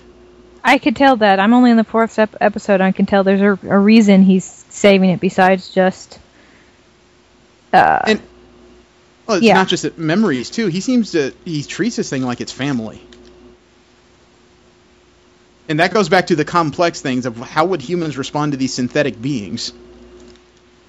There's some people that are going to treat it like tools, obviously. There's other people who are going to treat it like disposable commodities, like any other electronic that gets old and just starts failing. There's other people who will emotionally attach to these things. I'd be one of those. Unfortunately, I think I would too. If I had to speak to something and treat it like a person, I'd probably start thinking of it like one. I can treat my computer as a person sometimes, so... Maybe not literally, but I talk to it. Okay, do you talk to your vibrator too? No. Okay, just asking. You never know. Some people talk to cats, other people talk to their Hitachis. You never know. I'm trying to think if there's anything else. Oh, the storyline between the cop, his wife, and the rehab synth. Oh, yeah. Especially how that develops at the end of episode 4. She threw him out, didn't she? Yeah, she threw him out, and he goes move in with his partner. Yes, Karen. Who turns out... Yeah. Spoilers for anyone that hasn't watched it yet, but... Well, it's not spoilers for you, and we can talk about it. It turns out that his partner of several years is another emotionally, consciously aware synth that nobody's talking about in the show.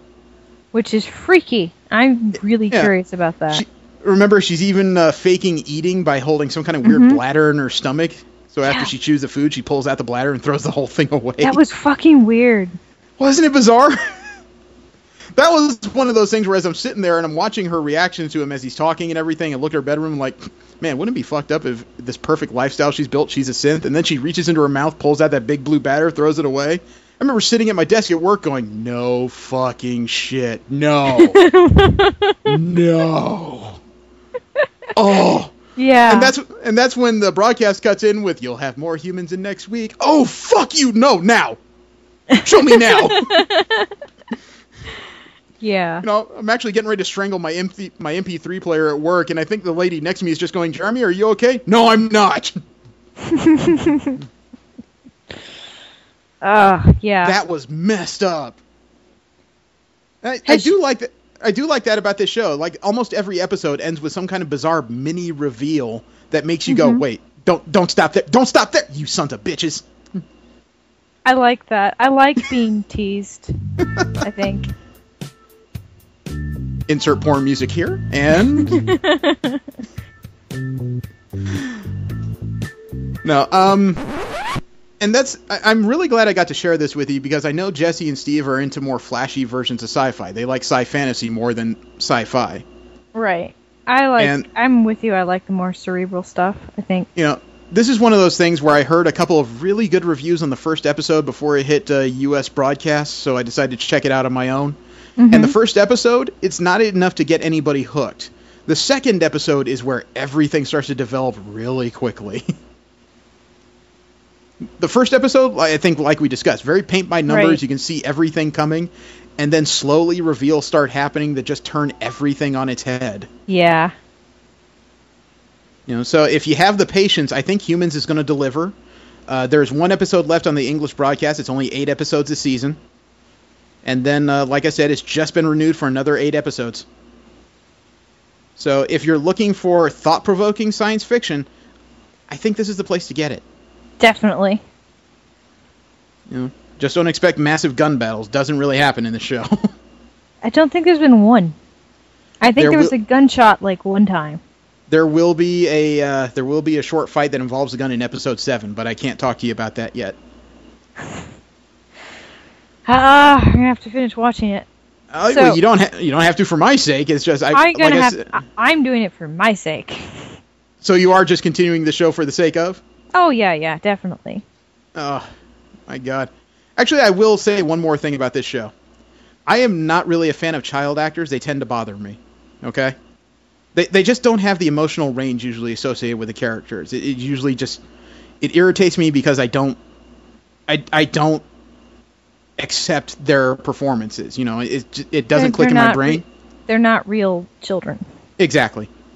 Pixie Davies, who's playing the young girl Sophie in this show, she's got my attention. She's adorable. She's adorable. She's doing well with her emotional range. I actually buy that she is this little girl trying to deal with all the strange happenings in her house. And she looks to be only, 7, 8 years old, maybe? Yeah. She is adorable, and I will say this, and it's non-spoilers. Wait until episode 7 when she meets Niska. Your heart will frickin' melt. Aww. It's amazing.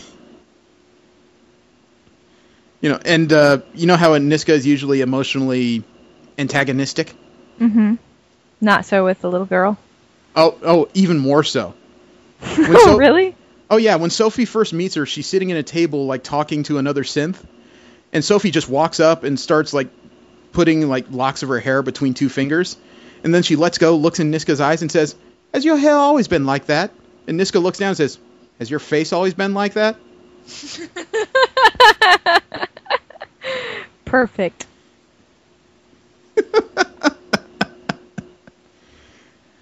Somebody else tells her, "Niska, be nice." And she turns around, looks at everybody else, and says, "Why does everyone keep saying that?" Yeah, I really like that character a lot, actually. I think Niska's... And Max... I'm really intrigued by Max. Oh, Max. He's played by Ivano Jeremiah. He's an African actor. And... Oh, wait, I'm sorry, not Max. But yes, him too, actually. Both of those characters. Max is a ball of frickin' sunshine. the character of Max, there's something about him, even when things go wrong, there's a way that Ivano is playing this character, he just makes you frickin' smile for no reason whatsoever. But what character were you thinking of? The human that they're following around. Leo. Yeah. He's played by Colin Morgan, and God, his photo on IMDb where he's accepting some kind of national television award, it's hard to see the same character in here. As a matter of fact, I'm going to send you this image just because this does not look like the same cat. Leo in the TV show, he does dirty, disheveled, anxious. He does it really well. This guy in this tuxedo, it's not the same guy. Not the same guy at all. Must be great. Have I seen him in anything? I haven't really looked up his filmography, but to me, Merlin. Yeah, the fact that I can barely recognize him, that just tells me he's a really good fucking actor. Yeah. And his character has a lot of nuance, even in the first just 4 episodes. He's got layers to him. He's probably the most complex character. You've seen 4 episodes, and you still haven't even seen the depth of weird secrets that are in his head. Oh, I can imagine. I am imagining. The show is so good. I actually have to give Colin Morgan credit because the character of Leo is one of those weird things where you love him and you just fucking despise him in the same 2 minutes. I don't know if I've experienced the despising yet, but... Well, it's because of how mistrustful he is. There's a few times where a simple explanation could have gotten everything done, but he tends to... His character distrusts human beings in general so much that he won't even try to engage them meaningfully. So, that's why I don't like him, because I'm looking at just going, if you had just been a little less of a dick, you could have gotten that done. But again, that's my personal outlook. But yeah, anybody who likes complex storytelling, this is the show. I will say that with utmost confidence. Those of you who are looking forward to the Fantastic Four film, I don't think this will be for you. Not at all. Well, Steve and Jesse should be back online next week. They should have their technical issues worked out. Cool. And I think it's time we started doing comic books again. It's been a long time since we discussed comic books. All right. And the project on the shelf is the first 4 issues of DC's crossover Convergence. All right, sounds good. It was the last DC event where they brought back the multiverse, so I'd like to see if it really changed anything and if it brought out any good storytelling. What's your bet? 25.75 says I'll probably be disappointed. All right. Well, next week for Convergence, then. Well, we've touched on the idea that crossovers, while they're good for pushing sales, not always the best jump-on points for people who aren't fully aware of your continuity going in. Yeah. Secret Wars kind of did away with that because after the first issue, there was no continuity to follow. There was just Battle World. I don't know if Convergence will have the same ability behind it, but we'll see. We'll approach it open-minded and hope it's good. So I thank you for tuning in. I invite you to roll with us again next week. We're finally getting around post-Comic-Con to talking about Convergence. Thank you very much. Have a great weekend. I am Jeremy. And I'm V. Don't jerk and drive. Have a great one, people. You never know who's going to take that seriously. I'm always afraid somebody's going to try it just once. And then they'll tell the cop, I heard this guy on a podcast say I had to try it. And it's like, that's not what I said. I get deposed and I have to say, I said, don't jerk and drive. Don't jerk and drive. Listen to the whole fucking show. Don't jerk and drive.